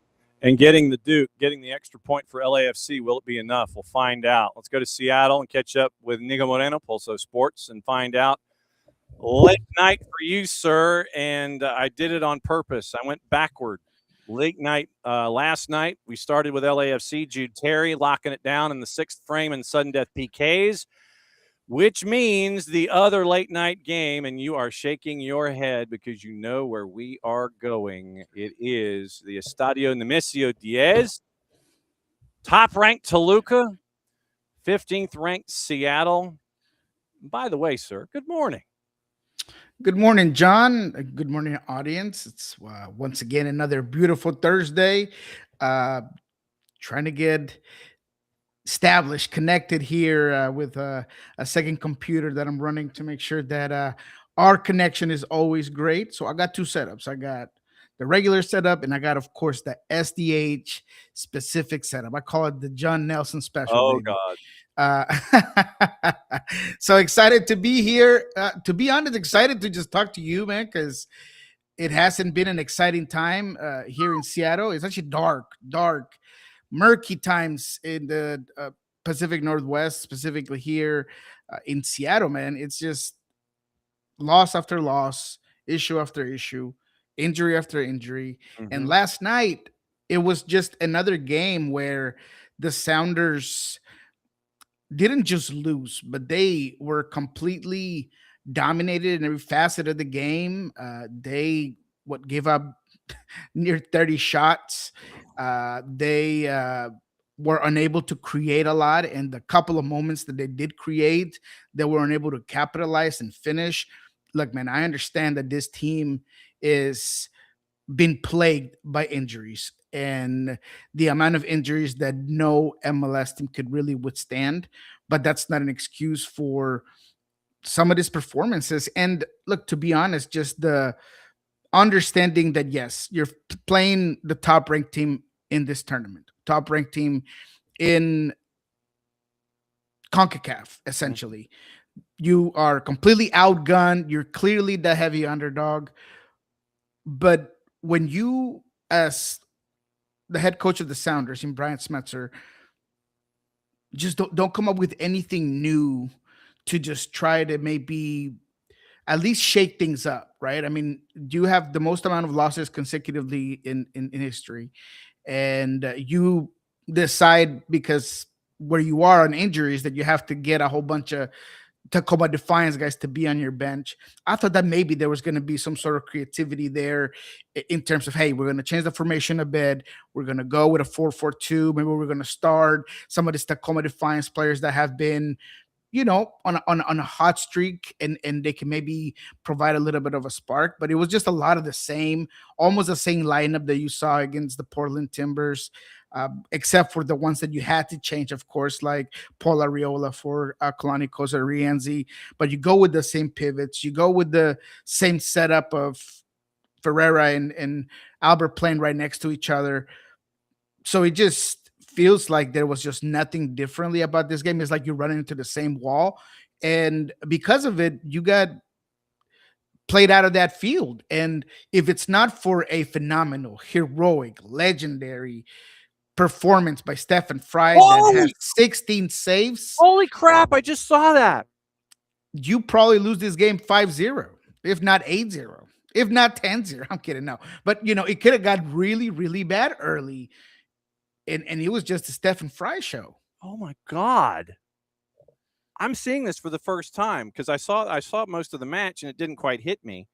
So 16 saves, 20 accurate passes out of 36, 2 long balls, 8 diving saves, 9 saves inside the box, 1 time acting as sweeper, 2 punch clears, 6 throws, 9 recoveries, 2 clearances, 60 touches for Stephen Fry, 16 blanking saves. I didn't know that. Wow. Yep, that's how superior Toluca was. Wow. And when I saw Brian Smetzer come out to that press conference, I thought that he was going to be upset, because there's no way that he set up this game to absorb this much pressure. I don't think that he came out to be outplayed in the way that he was outplayed. And just because you're a goalkeeper, and you have to be happy for Stephen Fry, who he's been just waiting for his moment to shine, and he does that. I still thought that there was going to be a lot more of self-reflection and self-criticism right after that game. Now, look, I don't know what happened to the way CONCACAF or the Champions League PR team took this press conference, because Brian was asked 3 questions and nobody in Zoom was able to ask a question. We were waiting there, just sitting in our hands. But, the question was going to be, Are you alarmed? Are you in any way concerned that this was probably the worst performance you've had in Leagues Cup's history since you started this, playing this specific tournament? That yes, regardless of the injuries, you weren't able to put your plan together. And none of those questions were asked. I'm sure we'll ask him here moving forward. But I thought it was concerning that I don't want to say that this team is complacent because I know that they're not, and I don't want to fall too hard on Brian Smetzer because he's been dealt a bad set of cards, and he's just kind of trying to get around and maybe just fold a couple of times with what he has. But at the end of the day, you have to try to get this team off this funk, and having a team like Toluca just kind of play target practice with you is not the way to do it. No, the numbers 40 shots to 4, 19 on target to 2, 60 touches inside the opposition 18 compared to 3, 60 touches inside the opposition 18 by Toluca, 3 for Seattle, 19 shots on target compared to 2, 40 total shots compared to 4, 6 big chances compared to 1, 250 times more passes completed, 12 corners compared to 1. It was 10-0 at one point. So 3 hit the woodwork. It could have been worse.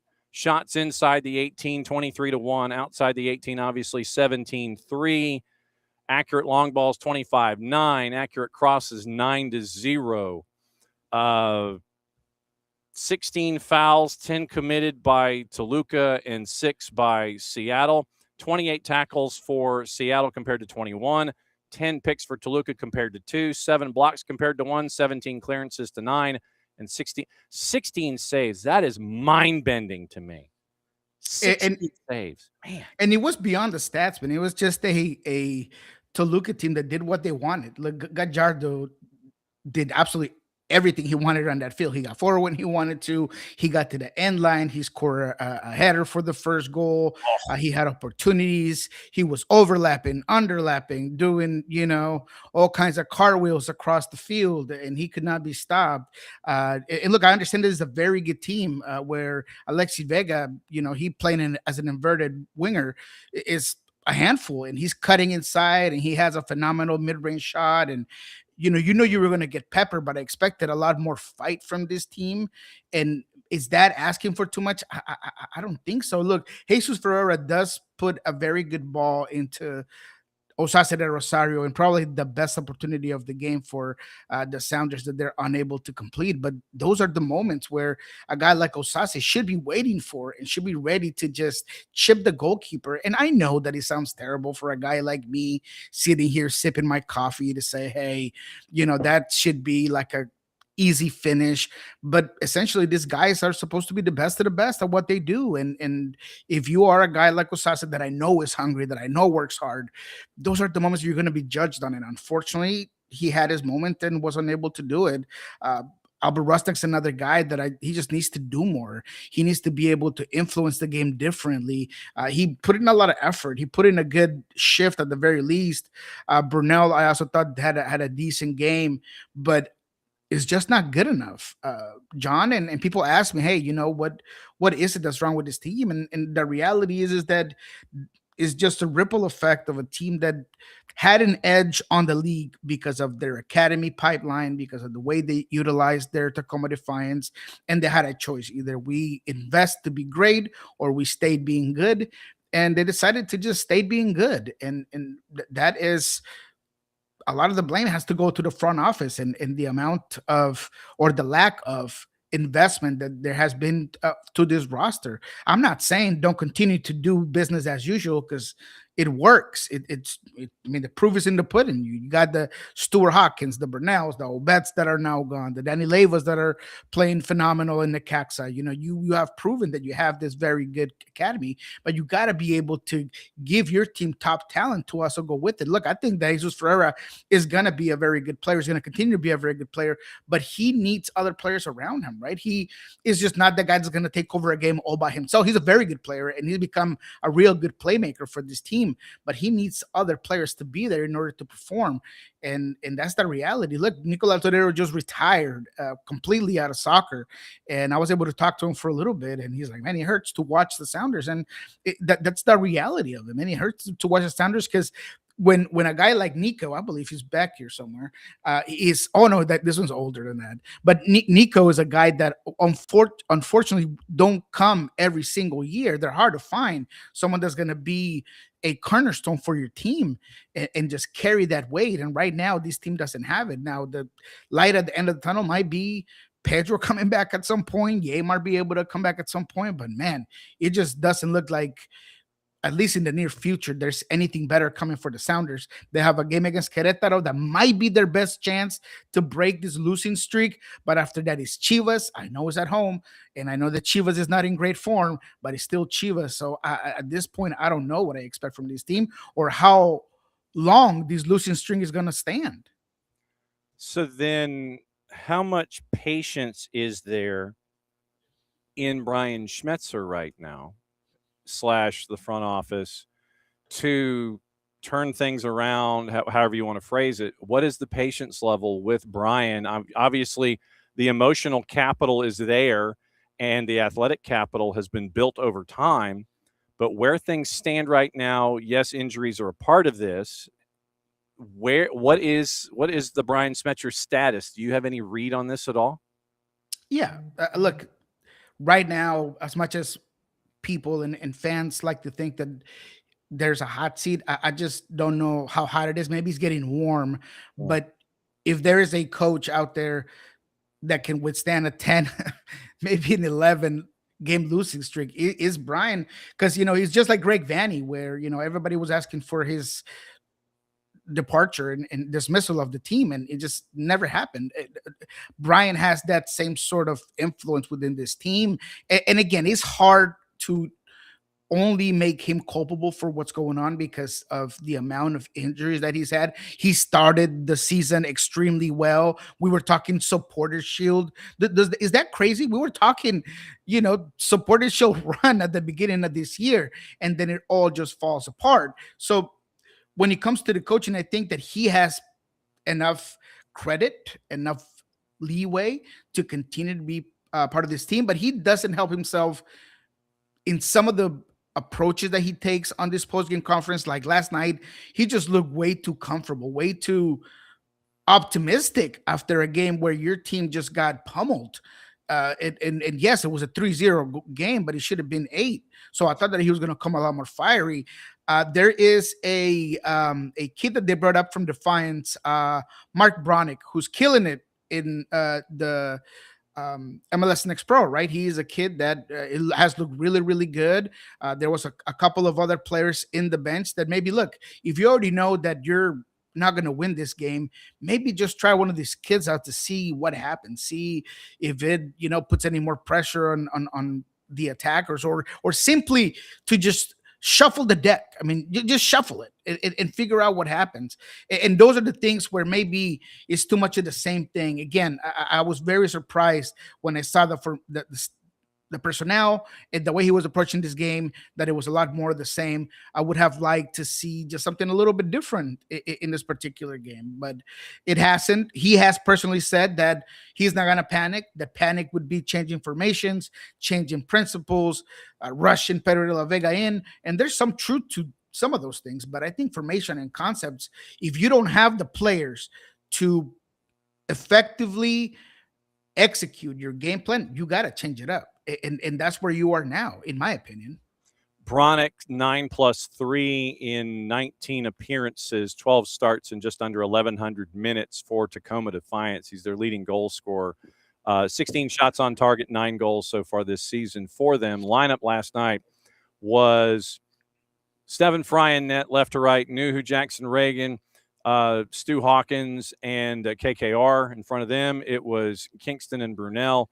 Attacking midfielders left to right, Rothrock, Rusnak, and Jesus Ferreira, and Asaza de Rosario was up top. The names that you mentioned, Roldan Masovsky, Antino Lopez, Sebastian Gomez, Ryan Saylor, they all go in at various points. Gallatin Sandness, Shane O'Neill, Charlie Gaffney, Edson Carley, and Mark Bronick. Those 5 attached to, and Max Anchor, all attached to Tacoma, were a part of the game day roster at Toluca last night.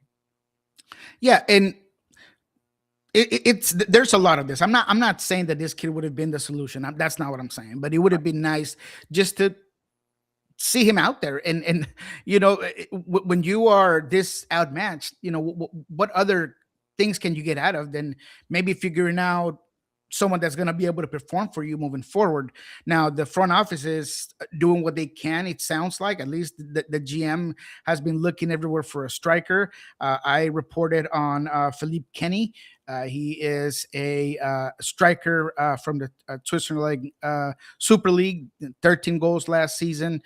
Seems to be following the profile that they're looking for.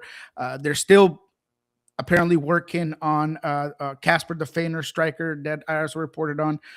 We'll see if that changes anything. But the reality is that you need to get this team to change their mentality right now. And you got to be able to figure out if there needs to be a change of formations and contrast and concepts going forward to see if you got to be able to salvage the season, because right now you're in a free fall completely. You get Vancouver here coming up. I mean, it's a brutal schedule. In the rest of the Leagues Cup, last night, Purple Team ranked 19th, knocked off Monterrey. It was a home game. What a game. Even though they were the away side. So Orlando, Purple Team gets the Duke over Monterrey. Some guy named Griezmann scored. Tyree Spicer scored from the spot. It was 2-0. Ugo Kuiper scored at 90+9. Didn't make a difference except in the final score. Monterrey on the ropes after match day 1. Last night, then the other surprise was in Nashville as Leon ranked number 28. And this is last year's rankings. People said, well, they can't be ranked 28. This is the rankings are attached to last year's numbers. It's nothing to do with this year. Leon ranked 28 goes to Nashville, gets the Duke. They win that one 1-0. Dallas at home gets a win last night, and some dude named Messi got a brace against Atletico San Luis at New Stadium, and they won it 4-2. It was chalk pretty much last night. You had those two. You had Leon winning in Nashville, and you had Orlando winning at home. But the chaos was in match day 1, where you had Atlante and our boy Piojo going to Vancouver as Team 34, knocking off the Whitecaps 1-0. RSL took Tigres and had them on the ropes for a while. Charlotte won at home. Juarez, ranked 23rd, beat Minnesota, ranked 13th. Crazy. And so you had a little bit more upset specials in match day 1. It was kind of chalky in match day 2. What have you thought so far of the first 2 match days? Look, this is what I do like about Leagues Cup, and I know that not everyone loves it. It's not everybody's cup of tea. I'm all with maybe changing it to a biannual basis. I don't know, but I love it. Seeing the contrast of soccer, look, that Monterrey Orlando game was a heavyweight fight. Like, it was blow for blow. There was potential red cards. There was, benches cleared on the field a couple of times. Griezmann's doing his thing. Maxime Crepeau just has figured it out all over again, and he's performed for this Orlando team. Spicer has been a revelation for Orlando this season. In Monterrey, I mean, Hugo Kuiper's with his new team. How fun is that? Was in MLS, was the leading scorer in MLS. Now he's in MX. I mean, tell me you don't like that. What about Mora with San Luis? I mean, is San Luis. I'm over here. Yeah, that's terrible. My mom was so pissed. You got Mora with San Luis. I mean, there are just so many aspects of some of these games that are just interesting to me. Who doesn't want to see Griezmann play against a top Mexican team that potentially they would love to have a guy like this, right? The LAFC Chivas game I thought was pretty good. I know that a lot of LAFC fans don't agree because they were upset about the way that kind of panned out. They ended up getting through, but all of those things I absolutely love the way that these matches have set up. There's been nothing held back out of these games. So I absolutely love it. Tonight, it's another 6-pack, 7:40 Eastern, NYC ranked 14th, hosting Santos Laguna, ranked 35th. That one's in New Jersey. Riddle me that one. Number 4 versus number 5 at Subaru Park. So Philadelphia Union, once again, last year's rankings, last year's numbers dictate Philadelphia at number 5, Cruz Azul at number 4. And that's at Subaru Park. That's going to be 8, probably 8:20. That's Apple TV, FS1, and Unimas. 8:40 kick in Bridgeview. Chicago, ranked 18th, takes on the Cox at 22. 9:10 at Q2 in Austin and Xolos. That one's going to be fun, 24 and 27. Estadio Banorte, San Diego FC, ranked number 8, goes to take on Club America, ranked number 3. That's on Apple at 10:10. And then Providence Park Puebla, ranked 36, takes on Portland, ranked 26 at 10:40 on Apple TV. What do you think of those? That's going to be a couple of good games, man. I'm looking at that America-San Diego game.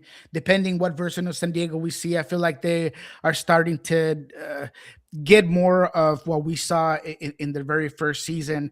They have not been as clinical as they should be, but it seems like a team that is starting to get going. And America's off to a very good start. America's always fun to watch with their lineup, with their pressure, with the way their fans travel and the way they become such a big part of these games. But I'm a little bit nervous for the MLS teams because, look, Tijuana is also another team that is on the come up. Whenever your big teams don't quite get there, like Vancouver, that's when things start kind of get a little bit dicey. Cruz Azul, Philadelphia. I mean, I don't know how Philadelphia, who, to their credit, they have figured it out. They've got a couple of wins. Yes, they have. But Cruz Azul is a difficult team to play. La Máquina, every single time in this tournament, becomes a very good team. So, we'll see where that goes. Necaxa is also a team that a lot of people don't watch them, but you might not have the huge names, but they're a very good collective team. So is Chicago. So I think that's going to be interesting to watch. Chicago is a very possession-based team. They obviously have their new toy out there working out perfectly in Lewandowski, who, look, man, he looks the part right off the bat. So that's going to be a fun one. But I think this MLS team needs to start getting going if they want to be able to get through and create the right type of atmosphere that you want moving forward. NYC favored at a -175 tonight. Cruz Azul slightly favored in Philly at a +150. Philadelphia Union a +160. Draws a +260. Chicago Fire, massive favorite at home. No real surprise. It's a -175. But to your point, draws a +309. Necaxa to win outright a +425. Oh, I like that draw. Really like that draw. +309 on Necaxa. Oh yeah, absolutely. And I don't know if I would put money on the Cruz Azul game at all when it comes to that Philadelphia. But what give me that America San Diego game, including the goal compos on that one. All right. So Austin slightly favored at home against Xolos at a +154. Tijuana's a +165. Draws a +245. You'll enjoy this one. Club America is a -238. Holy crap. Draws a +370. And San Diego FC is a +600. Oh, my Lord. Okay, so what's the goal compos? All right. So let's I am not. Oh, man. 600, huh? So +2.5 is a -208. 3.5 is a +120. So that's where it flipped at +3.5. Wow. So do you think goals are going to get scored or not? And do. And do you think San Diego is going to score any of them? That's the big question. I think they'll get at least one. I think America definitely runs away with this one, specifically at home. But I like that. I like the 3.5. And so 3.5 is a +120 in that matchup. Tonight at the Estadio Banorte, who is the big sponsor now. Portland a -175, draws a +340. Puebla is a +4.25, +425 tonight. So that's your 6-pack, and there's going to be some late night watching and some late night gnashing of teeth in this. What, sir, are you up to these days that folks need to know about? Man, we have a lot in the works. We are going to be obviously doing our Friday show with Jeremiah Shannon, what we learned this week, where we're going to break down the horrible, difficult week that was. A no good, very bad day for Seattle. We're on full alert on injuries with Paul Arriola going down, Kim Ki-hee.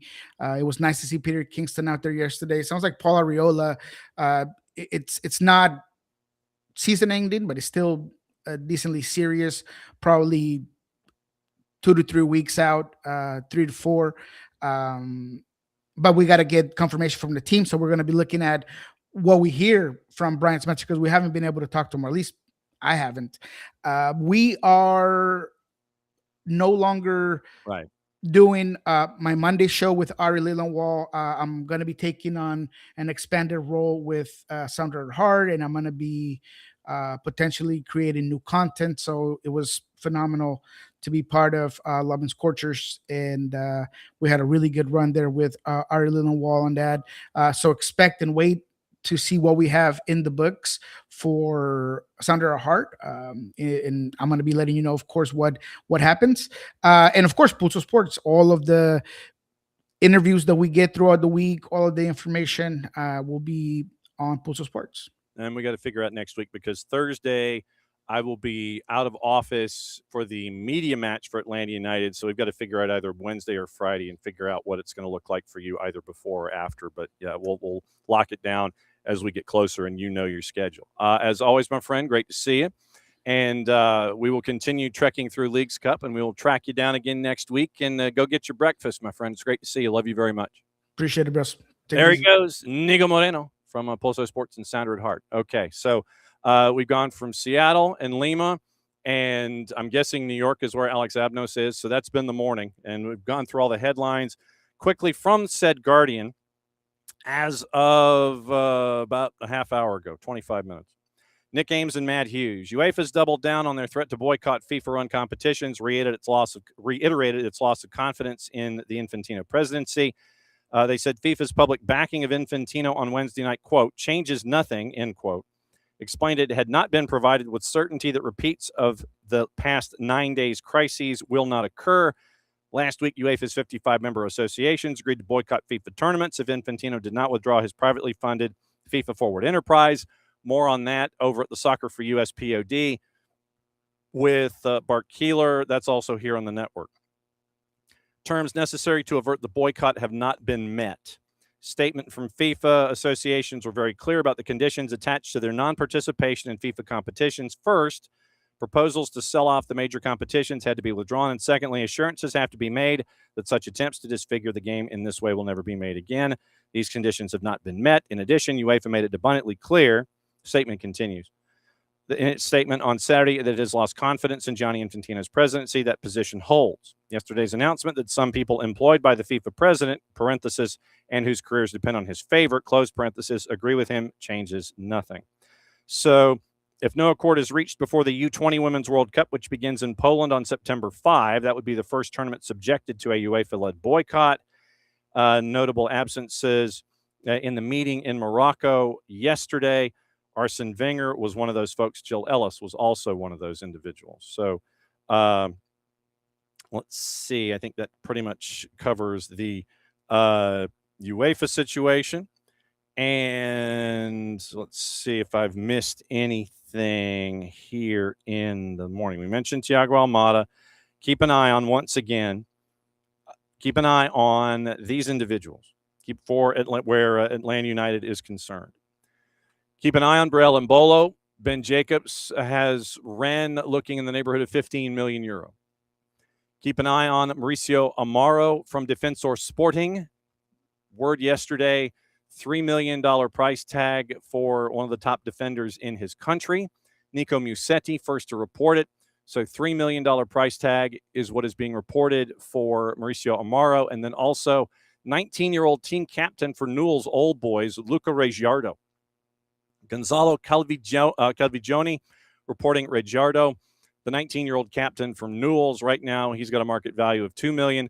So those are the three names to keep an eye on. And like I said, it looks like Romelu Lukaku might be heading to a team that does not have Mo Salah on it in Turkey.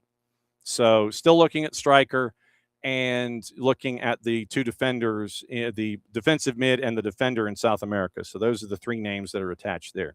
All right, let's take a tour of the papers and see if there's anything else that I might have missed. Once again, tomorrow morning, back at it again at 9:05 a.m. Eastern time. And we obviously will get you set up for the weekend. We'll catch up with our friends from Apple TV and find out what the latest is, as you have like 98,000 matches going on every single day here in the footprint. It looks like Mo Salah is going to earn upwards of £14.5 million a year in his 2-year deal at Trabzonspor, which is probably the other reason that Romelu Lukaku was looking at Fenerbahce. He didn't want to be a number 2 in the focus. So keep an eye on that. 2 Iranian footballers have been granted Australian citizenship after their protests from earlier in the year. From Agence France Presse, they stayed in country after the Asian Cup in March. They were condemned as traitors in Iran for not singing the anthem at the time. And it is Fatima Pasandide and Atefe Ramazanissade. Sorry. So, yeah, Atefe Ramazanissade and Fatima Pasandide, members of the group of 7 from Iran's delegation who asked for Australia's protection after the protest during the Women's Asian Cup back in March. So they have been granted Australian citizenship on a ceremony yesterday overseen by the Minister for Home Affairs, Tony Burke. So that was other news that came out as well. I'm trying to see if there's anything else that I might have missed. Matthias Geisler has now been installed as Newcastle's head coach. And another story that we're chasing, and it's also from The Guardian, see if we can catch up with John Durden. It's another soccer over there-ish story. So it's one of the teams, it was middle of the pack in the Indian Super League. Jamshedpur has withdrawn from the league. And the league is set to kick back off. And Jamshedpur, right in the middle of the table, nope. The owners have pulled away. So there were marches, petitions, and Jamshedpur owner Tata Steel pulled the plug on the club at the end of last month after the problems of the 25-26 campaign started 5 months late, 13 matches. New season is supposed to kick off September the 4th. And then you now have Jamshedpur, who was pulling out of the league entirely. Then it was, they won the Shield in 22, 5 years after the club was formed. You've had Steve Koppel, Scott Cooper, Adi Boothroyd, and Owen Coyle as your coaches. And the club was founded by Tata Group, involved in Indian football at various levels for decades, losing a major corporate backer in Tata Steel, one in which insists, however, decisions not about money. Tata Steel sports have never been evaluated through a profit and loss lens, according to the company's VP and chair, Sundara Ramam, who talked to The Guardian. And it has nothing to do with the financial position. And they're still going to be investing in grassroots sports development. Our sports budget, he says, is not decreasing. It will continue to grow. As chairman, I can say clearly the decision was driven by our desire to focus more intensely on grassroots development and not by financial considerations. So how does this look when it comes to the ISL? That's the larger question now. You had City Football Group leave Mumbai City, and that happened back in December when all the other problems were going on. And so now you have 13 clubs that are remaining instead of 14. And some folks are hoping for a rethink from Tata Steel on Jamshedpur. So that will be, like I said, we'll keep an eye on that one. But once again, it is very, very soccer over there-ish. But it's important in the grand scheme of things in the world of football. So I thought that was important to bring to the table. Like I said, we're chasing after John Durden himself to kind of break things down in the Indian Super League and let us know really where things stand when it comes to that future.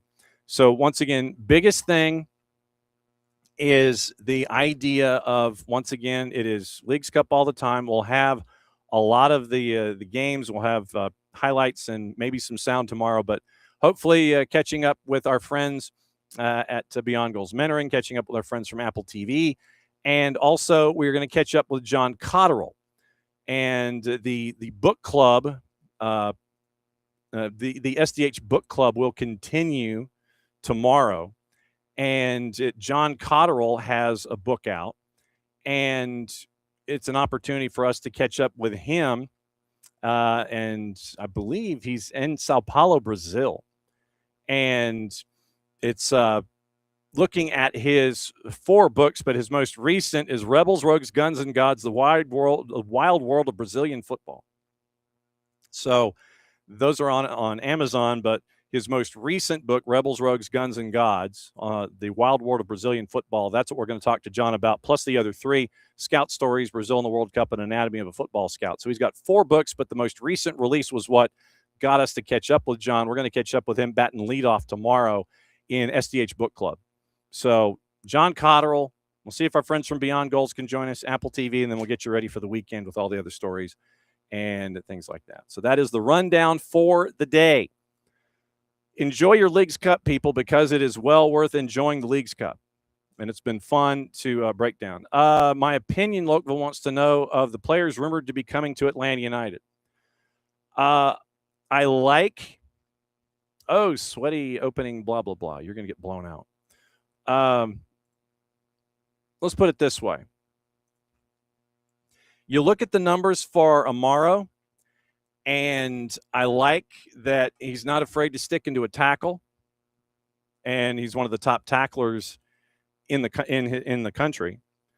And it is also, when it comes to Amaro in and of itself, Defensor Sporting, one of the top tacklers in his league, one of the top winners of duels in his league. And this is a team that is in the Uruguayan Primera. They are in, and you know what? You can watch the Uruguayan Primera at Fanantes, fntz.co/soccer down here. So middle of the pack in the Uruguayan Primera. And this is against teams like Peñarol, Torque, Nacional, Liverpool, Danubio, Cerro Largo, Boston River, Juventud, and etc. But Defensor Sporting, if I'm getting a guy that's not afraid to mix it up, I'm all for it. And the fact that he is 20 or 21, depending on the sourcing, bring it.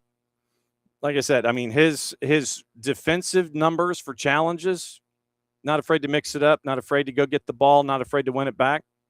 I'm all for it. And he would be, like I said, he would be, and we talked about the $3 million pickup. So it's navigable. And when it comes to Luca Ricciardo at Newell's, you're talking about someone who's 19, who's already getting the captain's armband in Argentine football. And his defensive numbers, once again, in Argentina for a 19-year-old who has been given the responsibility of a team captain, just from the surface, like I said, I like what I've seen from Amaro, especially with his numbers. Well ahead of the curve when it comes to the rest of Uruguayan football, period. And when you look at Ricciardo, the fact that he's getting the captain's armband at 19, and one of those two can be a U22 pickup for you because you have one U22 spot available, and I think you have an international spot available as well. So either way, one could be a U22, one could be one could be an international, TAM player. Bring them in. Like I said, if you can get those two for $5 million or so, $6 million, cool. That helps you out at the spine.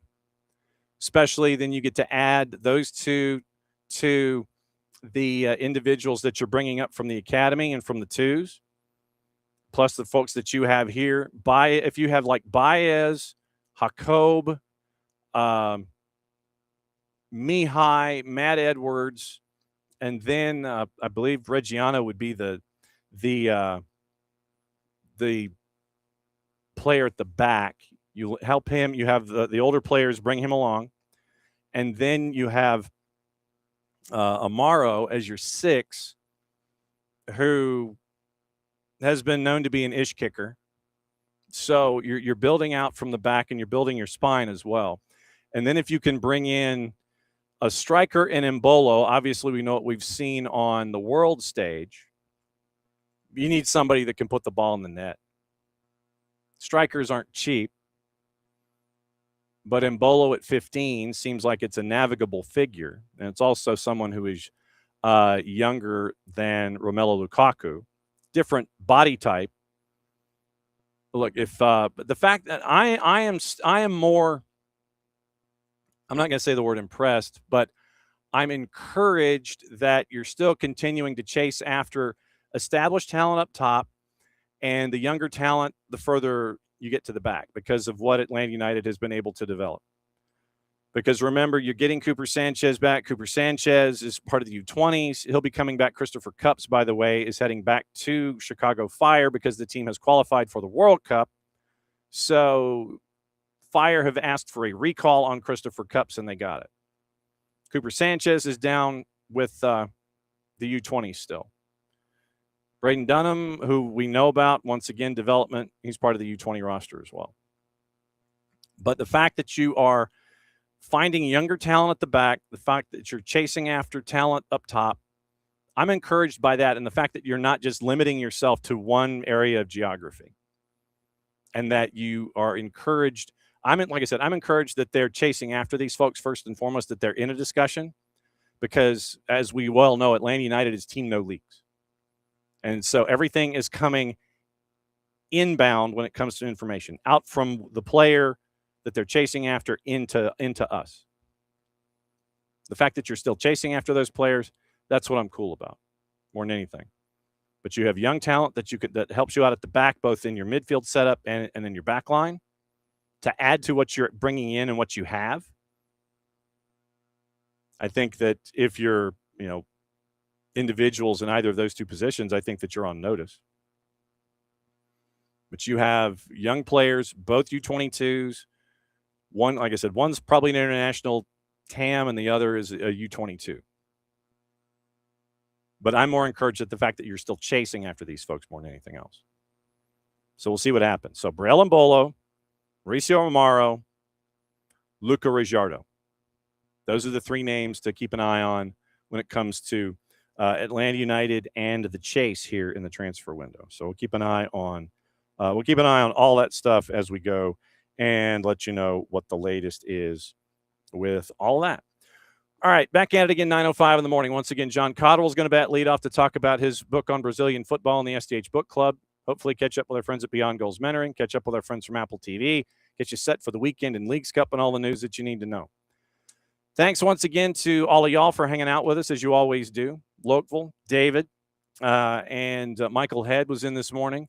And great to have all of you with us. Nino, Niko, the Power Hour, and Alex Abnos from The Guardian to talk about journalism, kind of like Journalism 101, how they chase after these stories, make sure that they're sourced. And remember, go back and read the piece about Austin FC that's on The Guardian's page, just so when they continue to bring information out in that story, you know where it's coming from. It's an important piece, and I thought it was important to bring Alex in to talk about how you assemble something like that. That is, it is a topic that is profoundly, it is exponentially delicate, and you got to figure out how to present it. And that's why I wanted to bring Alex in to talk about the story A, and then discuss the art of the idea of tracking things down so you have it 110% correct, as he says. So back at it again, 9:05 tomorrow morning, and we'll break it all down. And hopefully when I go get the car detailed this afternoon, it's probably going to rain the second the car is done getting detailed. But anyway, be safe, everybody. I know the weather's kind of dicey out there. Mucha platiel, play it safe. And since it is the end of the show, that means I get to do one thing and one thing only. Get to do this. Back at it again, 9:05 tomorrow morning. Set your notifications. Be a part of the family and get Morning Espresso brought to us by our friends at Kaiser Permanente. So from the Kaiser Permanente studios, we are out. See you in the morning.